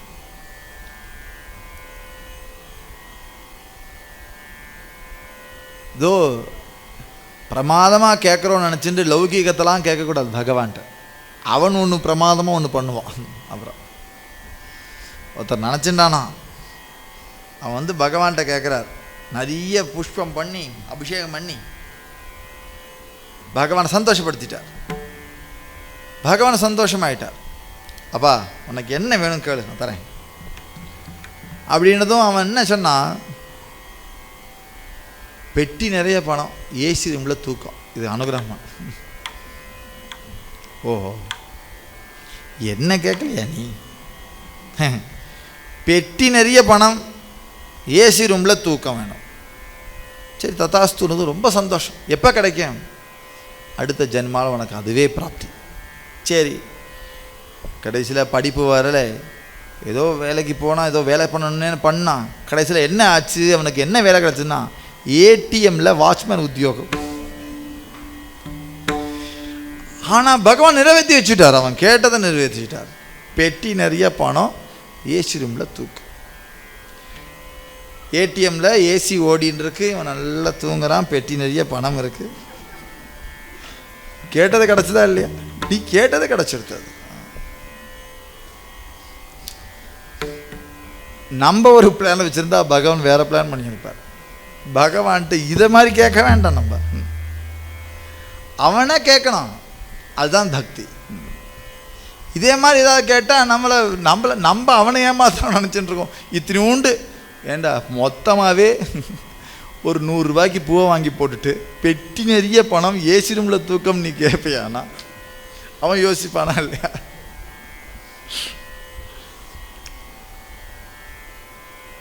இதே மாதிரி நாம் சொல்ல கிடையாது. நம்முடைய பிரார்த்தனை பகவத் பிரார்த்தி, அவனுடைய பக்தி. அந்த பக்தியில் எப்போ மூழ்கிட்டோமோ, ஹரிபாட்டி கேலே தே நிவாந்த சீட்டேலே, அந்த பக்தியில் மூழ்கிட்டா அவன் மனசை சாந்தப்படுத்துவான் பகவான். பிரசன்னமாக இருப்பான், அவனுக்கு துக்கமே கிடையாது. எந்த சூழ்நிலையும் அவனை யாரும் துக்கப்படுத்த முடியாது. அவன் மாட்டு உட்காந்து எல்லாத்தையும் வேடிக்கை பார்க்கக்கூடிய நிலை உள்ளேருந்து வச்சிருப்பான். அதில் இருந்தாலும் கூட மனசுக்குள்ளேருந்து விவேகானந்தருடைய ஒரு ரொம்ப ஃபேமஸான பொசிஷன், இப்படி இப்படி கையை வச்சுட்டு இப்படி இருக்கு, வேடிக்கை பார்க்குற மாதிரி இருக்கு. இப்படி தான் இருக்க சொல்கிறார் வாழ்க்கையிலையும். வாஸ்தவத்தில் இப்படி தான் இருக்கும்.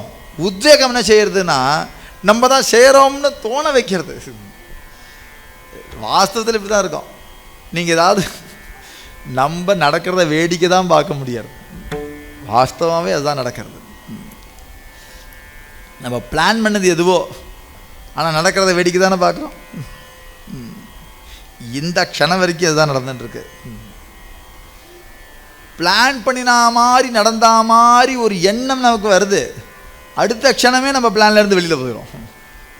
அது பிளான் பண்ண மாதிரி நடக்கலை. ஒரு வாத்தியார் நினச்சிட்டாராம், யார் இப்போ கலெக்டர் தாசில்தாரை பார்த்தாலும் இந்த வாத்தியாரை பார்க்க வந்துடுவாராம். அந்த ஊரில் ஒரு தாசில்தார் வந்தாருன்னா உடனே இந்த வாத்தியார், உங்கள்கிட்ட தான் நான் படித்தேன், இப்போ தாசில்தார் உத்தியோகம். அப்படியாப்பா, ரொம்ப சந்தோஷம். அப்புறம் கலெக்டர் வருவார் பின்னாடியே, உங்கள்கிட்ட தான் படித்தேன், நான் கலெக்டர் ஆகிட்டேன். எங்கேப்பா கலெக்டராக இருக்கேன்? நம்ம ஊருக்கு வந்திருக்கேன்.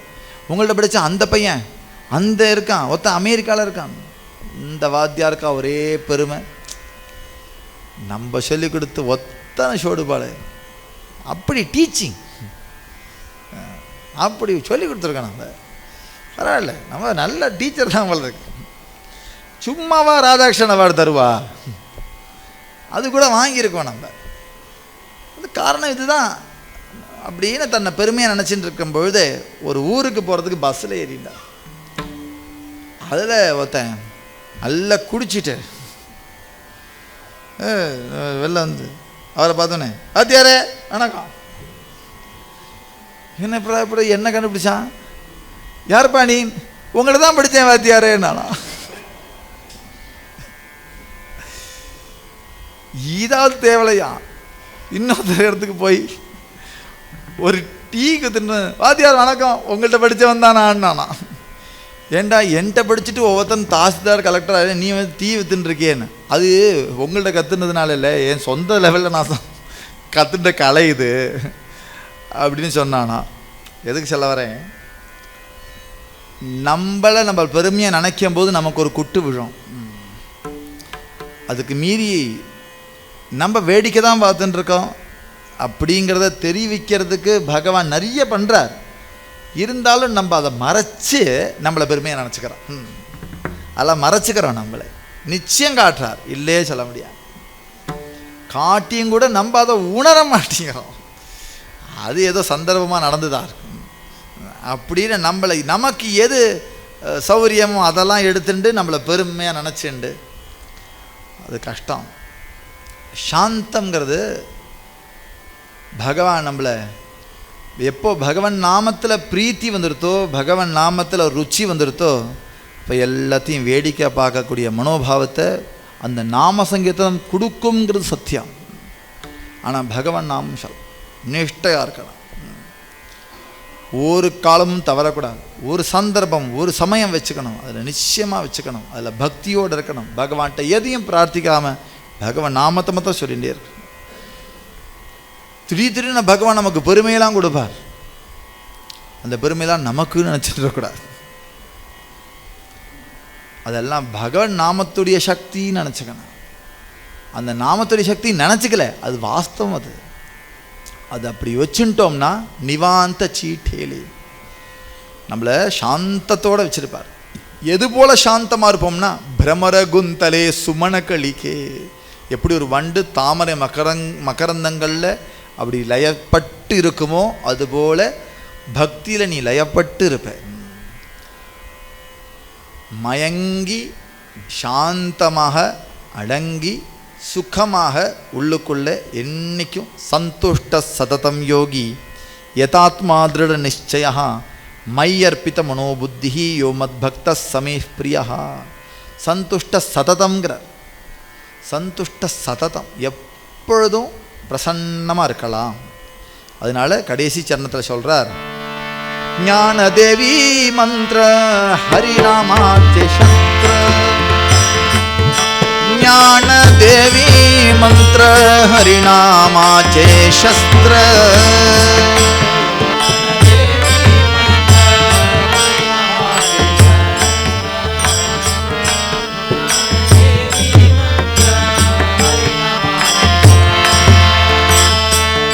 யமகுல கோத்ர வர்ஜியே, யமகுல கோத்ர வர்ஜியே,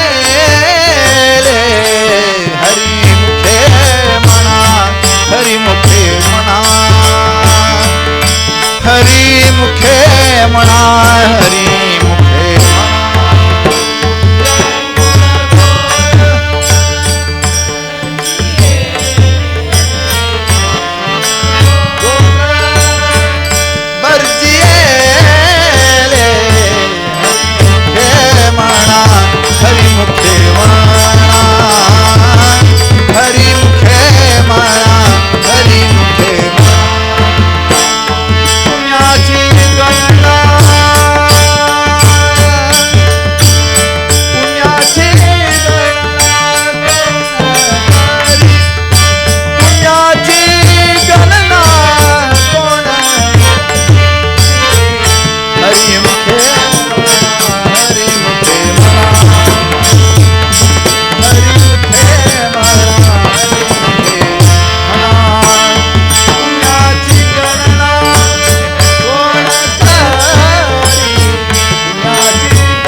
ஞானதேவி மந்திர ஹரிநாமாச்சே சஸ்திர யமகுல கோத்திர வர்ஜியேலே.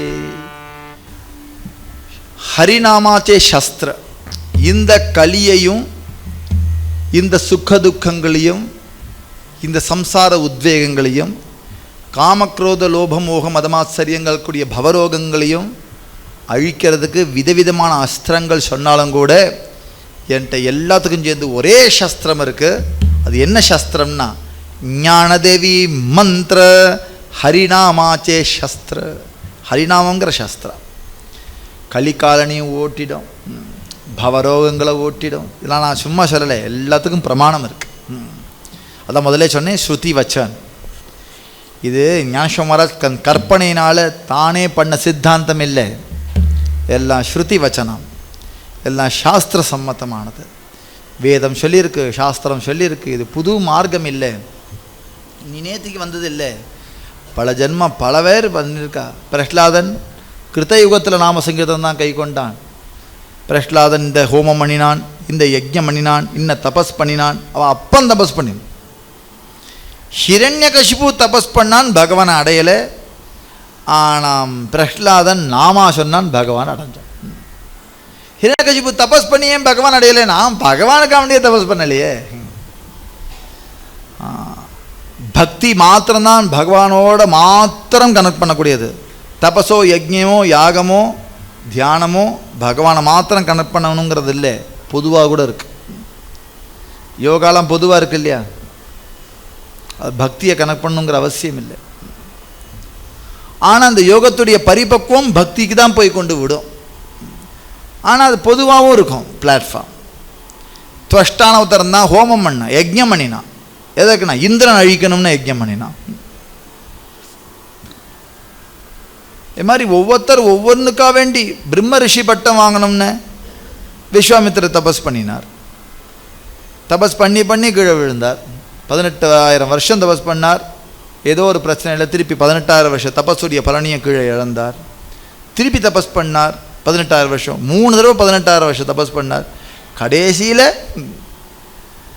அவருக்கு பக்தி தான் அனுபவத்தை கொடுத்தது. அதுக்கப்புறம் வசிஷ்டா சொன்னார், நீர் பிரம்ம ரிஷிர்வை அப்படி சொன்னார். பக்தி இருந்தால் சர்வம் சார்த்தகமாகிடும், பக்தி இல்லைனா சர்வம் வியர்த்தமாகிடும். அந்த பக்தி தான் இப்போ இருக்கிற சஸ்திரம். ஹரிமந்திரமே சஸ்திரம். அந்த ஹரிமந்திர சஸ்திரத்தினால யம குலகோத்திர வர்ஜியேலே, நம்ம குலகோத்திரங்கள்லேருந்தே யமனை வர்ஜிக்கலாம். என்ன அர்த்தம்னா, யமன்கிறது மரணம். நம்ம குலகோத்திரத்துக்கே யம பயம் இல்லாமல் பண்ணலாம். யார் பண்ணி நம்ம பண்ணினால் நம்ம குலகோத்திரத்துக்கே யம பயம் இல்லாமல் பண்ணலாம். யம பயம் இல்லைன்னா மரணம் இல்லாதபடி பண்ணலாம். சஞ்சீவிகளாக இருப்பார்களா? அப்படி இல்லை, மரணம் நமக்கு தாங்கிற நினப்பு இல்லாமல் ஆக்கலாம். வாஸ்தவத்தில் நமக்கு ஒன்றும் மரணம் இல்லையே, நம்ம மரணிக்கிறோம் நினச்சின்னு இருந்தால் அதுதான் மரணம். நமக்கு ஒன்றும் மரணம் இல்லை. இது ஞானத்தினால அவாவா ஏற்படுத்திப்போம். ஆனால் பக்தி குடும்பத்துக்கே ஏற்படுத்தும். பக்தி எல்லாருக்கும் வந்துடும். நாம்தேவ் மகாராஜ் பகவானுடைய கோவிலுடைய வாசப்படியாக கிடக்கணும்னு நினச்சி பிரார்த்தனை பண்ணி பகவான் அந்த நிலத்தை 2ஆக பிளந்தார். நாம்தேவ் மகாராஜ் உள்ளே குதிச்சார். நாம்தேவ் மகாராஜ் எங்கே இருக்காரோ அங்கே தான் நாங்களும் இருப்போம்னு சொல்லிட்டு அவர் கூட இருக்கிற குடும்ப ஜனங்கள் எல்லாரும் குதிச்சா உள்ள. அவரோட 62 பேர் உள்ளே போனான். இது சரித்திரம் சொல்கிறது.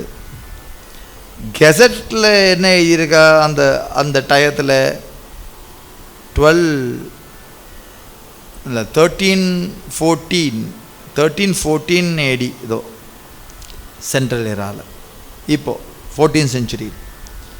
அதில் என்ன இருக்குது கெசட்லனா, அன்றைக்கி ஒரு பூகம்பம் பண்டர்பூரில் நடந்தது. பூகம்பம்னு அப்படி தான் தெரியும் வெளியில், அது பூகம்பம் நடந்ததுன்னு எழுதியிருக்கு. அன்னைக்கு மொத்தம் ஒரு பூகம்பம் வந்தது.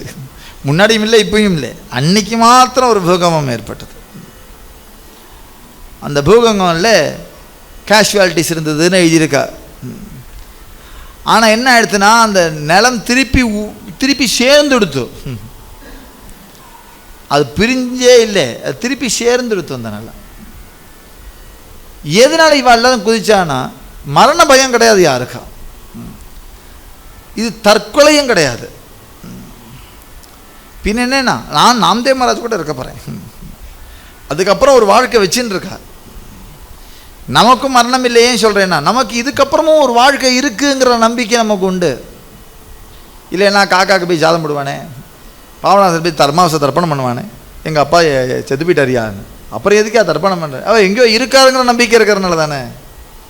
அந்த நம்பிக்கை அடிப்படையில் உண்டு. நமக்கு நம்ம முன்னோர்கள் நம்மளை பார்த்துன்னு இருக்கா, மேலே இருக்கா, நல்ல சௌக்கியமாக இருக்கா, அவர்களும் வெவ்வேறு லோகங்களில் லௌகிகமான சஞ்சாரம் இல்லாமல் பகவத் சரணத்தில் ரெஸ்ட் இன் பீஸுங்கிறாள். அது எந்த அளவுக்கு சாஸ்திரத்தோடு ஒத்து வர போகிறதுன்னு எனக்கு தெரியாது. ஆனால் ரெஸ்ட் இன் பீஸ் அப்படிங்கிற நம்ம பரமபதம் பரமபதிச்சுட்டாரும்பா வைஷ்ணவாலாம், ஆச்சாரிய திருவடி அடைந்தாரும்பா, நம்மெல்லாம் முக்தி அடைஞ்சான்னு சொல்லுவா, இல்லாட்ட சிவனடி சேர்ந்தார் அப்படி சொல்லுவா, வைகுண்ட பிராப்தி அடைந்தார், ஏதோ ஒன்று பிராப்தி அடைஞ்சா, சாகர் இவர் இறந்து போனார் அப்படின்னு ஒன்றும் வராது. இறந்தாரும் நியூஸ்காரன் வேணால் சொல்லுவானா இருக்கும். அவாவா எப்படி எழுதுவாத இறைவனடி சேர்ந்தார் என்பதை வருத்தத்தோடு தெரிவிச்சுக்கிறோம், வேற எழுதுவா, அது வேற. சிவனடி சேர்ந்தார் என்பதை தெரிவித்துக் கொள்கிறோம் போகிறோம். அது இது சிவனடி சேர்ந்ததுக்கு எதுக்குப்பா உனக்கு வருத்தம்? சேரக்கூடாதா? உன் அடியிலே தான் கிடக்கணுமா? அவர் சிவனடி தானே சேர்ந்திருக்கார். மகிழ்ச்சியோடு தெரிவிக்கிறோங்கிற அளவு கூட வேண்டாம், தெரிவிக்கிறோம் சொன்னால் போகிறோமா? சிவனடி சேர்ந்தார், சிவன் திருவடி அடைந்தார் என்பதை தெரிவித்துக் கொள்கிறோம், அவ்வளோதானே உண்டு. மிகவும் வருத்தத்தோட என்ன எழுதணும் தெரியல ஜனங்களுக்கு, எப்படி சேரணும் தெரியல, வருத்தமும் இருக்கு, அவர் இறைவனடியும் சேர்ந்தார், ரெண்டும் கன்ஃபியூஸ் ஆகி. அவர்களுக்கு மரணம் இல்லை, மரணம் இல்லைங்கிறது வாஸ்தவம் தான். ஆனால் நமக்கு அந்த கான்ஷியஸ் தான் வாஸ்தவத்தில் மரணம் இல்லை. அந்த கான்ஷியஸை பகவான் நாம சங்கீர்த்தனம் கொடுக்கறது உனக்கு மாத்திரம் இல்லை, உன்னை சார்ந்தவர்களுக்கும் அது கொடுக்கு. பக்தி மாத்திரம்தான் அந்த சக்தி உண்டு. நம்ம பாருங்களேன், துக்காராம் மகாராஜ் பாருங்கோ, சுற்றி வர குழந்தைகள் எல்லாரும் பக்தி மார்க்கத்துக்கு வந்துட்டு, பக்தனால தான் சுற்றி வர எல்லாரையும் பக்தனாக்க முடியும். பிரஹ்லாதன் பாருங்க, தன்னை சுற்றி வர எல்லா சக்காக்களையும் நாராயண பக்தர்களாக ஆக்கிட்டார். அதே மாதிரி எல்லாரையும் பக்தனாக்கிற தன்மை ஒரு பக்திக்கு தான் உண்டு. தன்னை சுற்றி எல்லாருமே தபஸ்விகளானார்னு வரவே வராது. அவர் மாத்திரம்தான் தபஸ்வி ஆக முடியும், அவர் மாத்திரமா யோகி ஆக முடியும். ஆனால் பக்தி மாத்திரம் அப்படி பரப்பிடலாம். ஒத்தனுக்கு குடும்பத்தில் இருந்தால் போகிறோம், குல கோத்திரத்துக்கே அவனை வச்சுண்டு இந்த பக்தி ஓடிப்போம். அதனால சொல்கிறார், யமே குலகோத்திர வர்ஜியேலே, உன் குலகோத்திரத்துலேருந்தே அவன் தள்ளி போயிடுவான். அஜாமரனே சாட்சி, விஷ்ணு தூதர்கள்லாம் வந்துட்டா, விஷ்ணு பாஷதர்கள்லாம் வந்துட்டா, யமதூதர்கள் வந்திருக்கா. யமதூதர்களுக்கும் விஷ்ணு பாஷதர்களுக்கும் பெரிய சண்டை நடந்தது. இதே மாதிரி ஆளெல்லாம் நீ வைகுண்டம் கூட்டு போனால் அப்புறம் வைகுண்டத்துக்கு பெருமையே போயிடும்பா, இவ்வளோ பாவம் பண்ணியிருக்கா, நீ கூட்டுன்னு போகிறேங்கிறியேன்னு வேற சொல்கிறார். அப்போது நாமத்துடைய மகிமை என்னன்னு யமதூதர்களுக்கு யமன் சொல்கிறார். விஷ்ணு பாஷதர்கள் வெயிட் பண்ணுறேன், உங்கள் யமராஜன்டியை கேட்டுட்டு வாங்க எது தர்மம்னு. வாழ்க்கை ஃபுல்லாக அநியாயம் பண்ணான, கடைசி நேரத்தில் நாமா சொல்லிட்டான், இப்போ அவனை என்ன செய்யலாம்னு போய் கேட்டுட்டு வாங்கோ, உங்கள் யமராஜன்டியை கேட்டுட்டு வாங்கோ சொல்லி அனுப்பும் பொழுது யமதூதர்கள்லாம் யமலோகம் போய் ராஜா கேட்ட, இப்படி அவன் அவ்வளோ அபச்சாரம் பண்ணியிருக்கான், இவ்வளவு பாபம் பண்ணியிருக்கான், கடைசி நேரத்தில் நாராயணான்னு சொன்னால், அதுவும் பிள்ளைய பார்த்து சொன்னான், நீங்கள் வேறு தான் நினச்சோ, பிள்ளைக்கா வேண்டி கூப்பிட்டான். நாங்கள் இருந்தோம் கூட, ஏன்னா நாங்கள் பாசக்கயிறு போட்டுக்கப்புறம் தான் அவனுக்கு நாராயணா சொல்லணும்னு தோணித்து. அதுவும் எங்கே பார்த்து சொன்னான், புள்ள விளையாடிட்டு இருக்கான், அவனை பார்த்து கூப்பிட்டான். ஆனால் அதுக்கு விஷ்ணு பாஷதர்கள்லாம் நாங்கள் வைகுண்டம் கூட்டின்னு போவேங்கிறா. யமன் நில்லு, நாராயணான கடைசி நேரத்தில் சொன்னானா?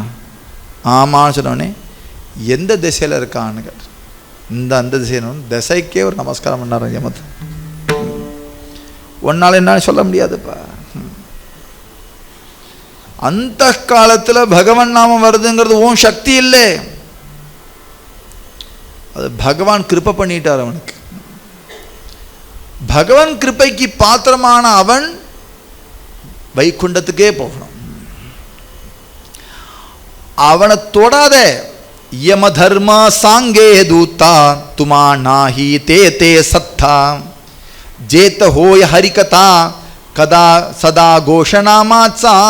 எங்க நாமம் நடக்கிறதோ, எங்க நாமம் ஒலிக்கிறதோ, எங்க ஹரிக்கத்தை நடக்கிறதோ, எங்க பக்தி இருக்கோ, அந்த இடத்துக்கு மாத்திரம் இல்லை, அந்த ஊருக்கே போகாத. நக்கா ஜாவு தயா காவா நாமதார காச்சா சிவா. மேற்கொண்டு நீ போனேயானால் சுதர்ஷனயாவா கரட்டி பிரே போவதி, சக்கரம் வந்து துரத்தி அடிக்கும், பார்த்துக்க. போகாதப்பா. நமக்கு எங்க தெரியுமா, பகவன் நாமத்தை துளி கூட இன்ட்ரெஸ்டே இல்லாதபடி, பக்தியும் இல்லாதபடி பாஷாண்டிகளாக அங்கங்க சுத்துறா இல்லையா, அவளுக்கு தான் உனக்கு. அவள் தான் நீ போய் கூட்டுன்னு வரலாம், மற்றவாளெல்லாம் நீ தொட கூட செஞ்சுடாதே அப்படின்னு யமதூதர்களை உபதேசம் பண்ண கதை. யமே குலகோத்திர வர்ஜியல், குலகோத்திரத்தையே அவன் தியாகம் பண்ணிடுவான். ஒத்தன் ஹரிபக்தன் ஒத்தன் குடும்பத்தில் பிறந்தா இந்த குடும்பமே மாறிடும். நிறைய பக்தால நான் பார்த்துருக்கேன். அவள் அப்பா அம்மாக்கெல்லாம் பெருசாக இன்ட்ரெஸ்ட்லாம் கிடையாது. அந்த குழந்தை ஏதோ பக்திக்கு வந்துடும். அதை வச்சுன்னு இந்த குழந்தையுடைய மனோபாவத்தை பார்த்து ஆனந்தப்பட்டு, அவளை பார்த்து ரொம்ப அதிசயப்பட்டு, கடைசியில் அந்த குழந்தைய பரிவார கிளாஸ்லேயோ அந்த மாதிரி சத்சங்கத்துக்கோ கொண்டு விடுற அந்த அப்பா அம்மாவும் அப்போ அவளும் பக்தனான கதை இருக்குது. சில குழந்தைகள் வரவே வராது. ஏன்னா இது உள்ளுக்குள்ளே என்னவோ நடக்கிறதுன்னு நினச்சிக்கும். வெளியில இருந்துட்டு அவளுக்குள்ளே தான் அதோ ஜாலியாக இருக்கான்னு நினச்சிக்கான். இங்கே உள்ளே வந்தால் தான் தெரியும். அது உள்ளே வரதுக்கு தான் கஷ்டம். அது ஒரு பெரிய பார்டர் போட்டு வச்சுருக்காரு பகவான். அதுக்குள்ளே கொண்டு வந்தாச்சுன்னா அதுக்கப்புறம் அவளுடைய நிலை வேறு மாதிரி ஆகிடும். அவள் நிலை அவள் மாத்திரம் இருக்காது, அவள் அப்பா அம்மாலாம் அபங்கம் படிக்க ஆரம்பிச்சுட்டா, அவள் குலகோத்திரங்கள்லாம் அபங்கம். அவள் எல்லாரும் சத்சங்கமாக ஃபேமிலியாக. என் பேரன் சொன்னான்னு வந்தேன், ரொம்ப சந்தோஷம், எங்கே இருந்தாலும் கூப்பிடுங்க, நான் வருவேன். எங்கள் ஆற்றுல பாண்டகன் வாங்கி வச்சுன்னு இருக்கேன், எங்கள் ஆற்ற மாவலி ஃபோட்டோ வச்சுன்னு இருக்கேன், நான் ஞானேஸ்வரி வச்சுன்னு இருக்கேன் இப்படின்னு சொன்னவா எத்தனை பேர். ஏன் இந்த டிரான்ஸ்ஃபர்மேஷன்?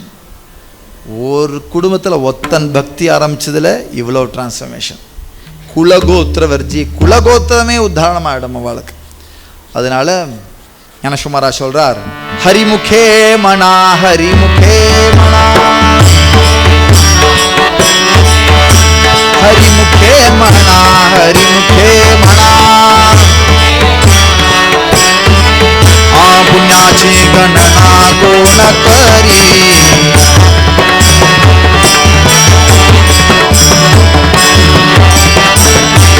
ज्ञानेश्वर माऊली राज माऊली ज्ञानेश्वर माऊली महाराज ज्ञानेश्वर माऊली ज्ञानराज माऊली तुकाराम महाराज ज्ञानेश्वर माऊली ज्ञानराज माऊली महाराज जय ज्ञानेश्वर माऊली ज्ञानराज माऊली महाराज जय ज्ञानेश्वर ज्ञानराज माऊली महाराज ज्ञानेश्वर माऊली ज्ञानराज माऊली तुकाराम.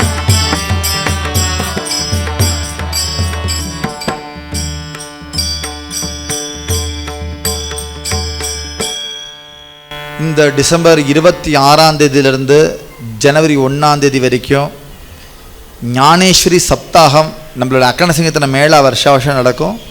அந்த தடவை ஞானேஸ்வரி சப்தாகமாக ஸ்ருங்கேரி க்ஷேத்திரத்தில் ஏற்பாடாயிருக்கு. இப்போது ஸ்ருங்கேரி க்ஷேத்திரத்தில் இருக்கக்கூடிய ஸ்ருங்கேரி ஆச்சாரியருடைய ஸ்ரீ ஸ்ரீ பாரதி தீர்த்த மகாசுவாமிகளுடைய 50வது வருஷ சிஷ்ய ஸ்வீகார உற்சவத்தை கொண்டாடின்னு இருக்கா ஸ்வர்ண பாரதின்னு.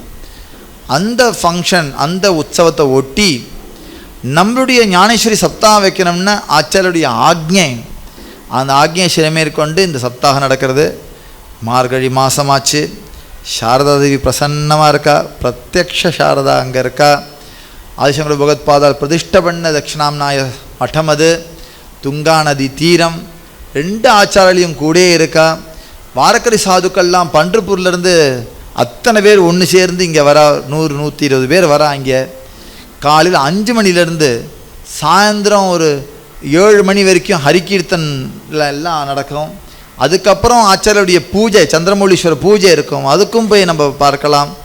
உங்களுக்கு எல்லாருக்கும் சாப்பாடு வசதி, தங்குற வசதி, ரூம் வசதி அப்புறம் குளிக்கிறதுக்கு வெந்நீர் வசதி, படுக்கிறதுக்கு கட்டில் வசதி எல்லாம் இருக்குது. நீங்கள் வர வேண்டியது டிக்கெட் எடுக்கணும், ஸ்ருங்கேரி வரணும், அவ்வளோதான். மங்களூரோ ஷிமோகாவோ உடுப்பியோ ஸ்ருங்கேரிக்கு ஜாயின் பண்ணக்கூடிய சென்டர்ஸ். அங்கேருந்து நீங்கள் டிரான்ஸ்போர்ட்டில் வரலாம். ஒரு கால் 25ஆம் தேதி இல்லாட்ட 26ஆம் தேதி நீங்கள் பெங்களூர் இல்லை மங்களூருக்கு வந்துட்டேன்னா அங்கே நம்ம வரவாள் 25ஆம் தேதி 26ஆம் தேதி வரவாளுக்கு எல்லாருக்கும் ஒரு பஸ்ஸு ஏற்பாடு பண்ணியிருக்கோம். வரவாளை பொறுத்து அவளை கூட்டின்னு அழைச்சின்னு வந்து ஸ்ருங்கேரியில் கொண்டு விட்டுடுவோம். ஸ்ருங்கேரியில் எல்லாருக்கும் ரூம் கொடுக்குறோம். அவள் அங்கேருந்து ஒரு ரூமில் ரொம்ப தாராளமாக 4 பேர் தங்கலாம். 8 பேர் தங்குற ரூம் இருக்குது, 10 பேர் தங்குற ரூம் இருக்குது, 2 பேர் மாத்திரம் தங்குற ரூம் இருக்குது. உங்களுக்கு எப்படி வேணுமோ, எது அனுகூலமாக இருக்குமோ அதை நம்ம கொடுப்போம். அட்டாச்சு பாத்ரூம் இருக்குது, வெஸ்டர்ன் டாய்லெட் இருக்குது, 24 மணி நேரம் ஹாட் வாட்டர் ஃபெசிலிட்டி இருக்குது குளிக்கிறதுக்கு. எதுக்கு இதெல்லாம் சொல்கிறேன்னா, சில கவலைகள் கொஞ்சம் வயசானவளுக்கு இருக்கலாம், அதுக்காக வேண்டி சொல்கிறேன். எல்லாம் பக்கத்தில் இருக்கும். தங்குற இடம் இங்கே, சாப்பாடெல்லாம் அங்கே, அப்படிலாம் இல்லை. எல்லாம் பக்கத்தில் இருக்குது. ரொம்ப வயசாகிடுச்சுன்னா இன்னும் பக்கத்துலேயே தங்குறதுக்கு ஏற்பாடு பண்ணலாம். அதனால் அவசியம் வரணும், எல்லோரும் வரணும்.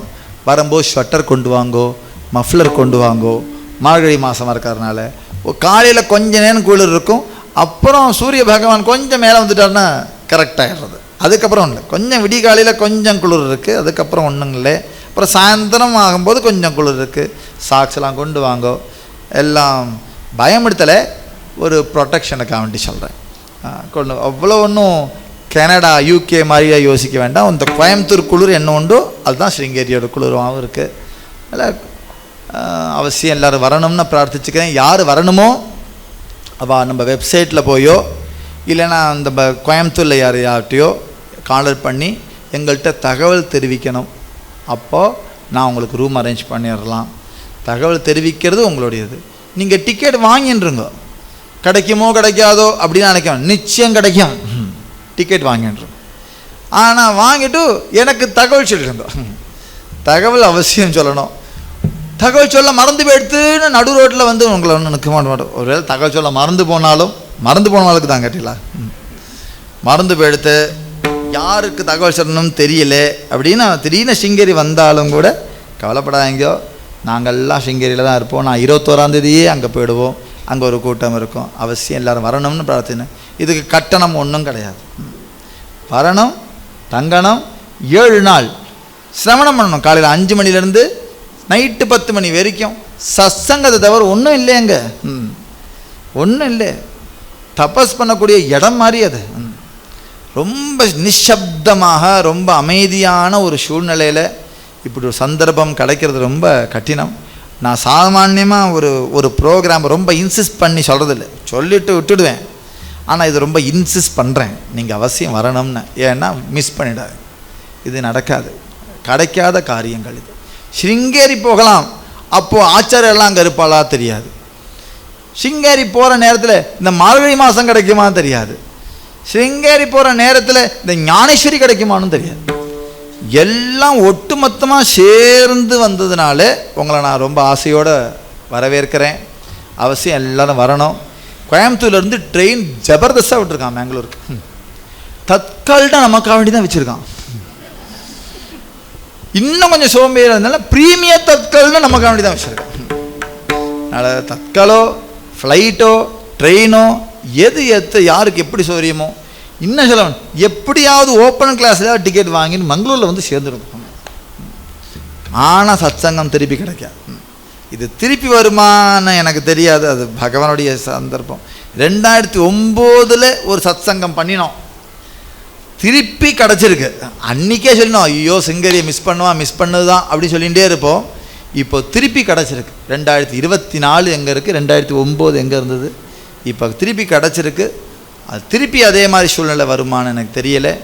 அதனால் அவசியம் எல்லோரும் வந்து கலந்துக்கணும்னு பிரார்த்தனையோடு இந்த சத்சங்கத்தை பூர்த்தி பண்ணிக்கிறேன். விட்டால ஜெய ஜெய விட்டால, ஜெய ஜெய விட்டால, ஜெய ஜெய விட்டால, ஜெய ஜெய விட்டால, ஜெய ஜெய விட்டால. ஆ போலிலே புரே வேடி करे करा क्षमापराध नाही विचारिला अधिकार म्या फुला करा क्षमापराध तुका म्हणे ज्ञानेश्वरा राखा पायापैकी करा करा क्षमापराध ज्ञानदेव तुकाराम ज्ञानदेव तुकाराम ज्ञानदेव तुकाराम ज्ञानदेव तुकाराम ज्ञानदेव तुकाराम बोलो तुकाराम तुकाराम तुकाराम तुकाराम तुकाराम तुकाराम तुकाराम तुकाराम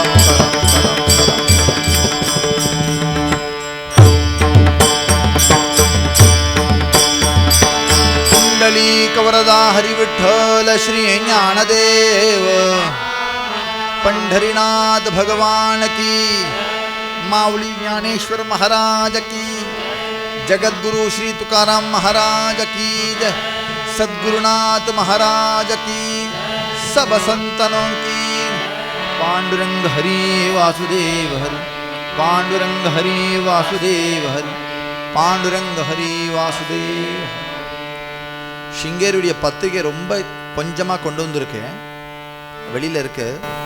யாரெல்லாம் வாட்ஸ்அப் குரூப்பில் இருக்கேளோ அவளுக்கெல்லாம் வாட்ஸ்அப்லேயே பத்திரிகை அனுப்ப சொல்கிறேன்.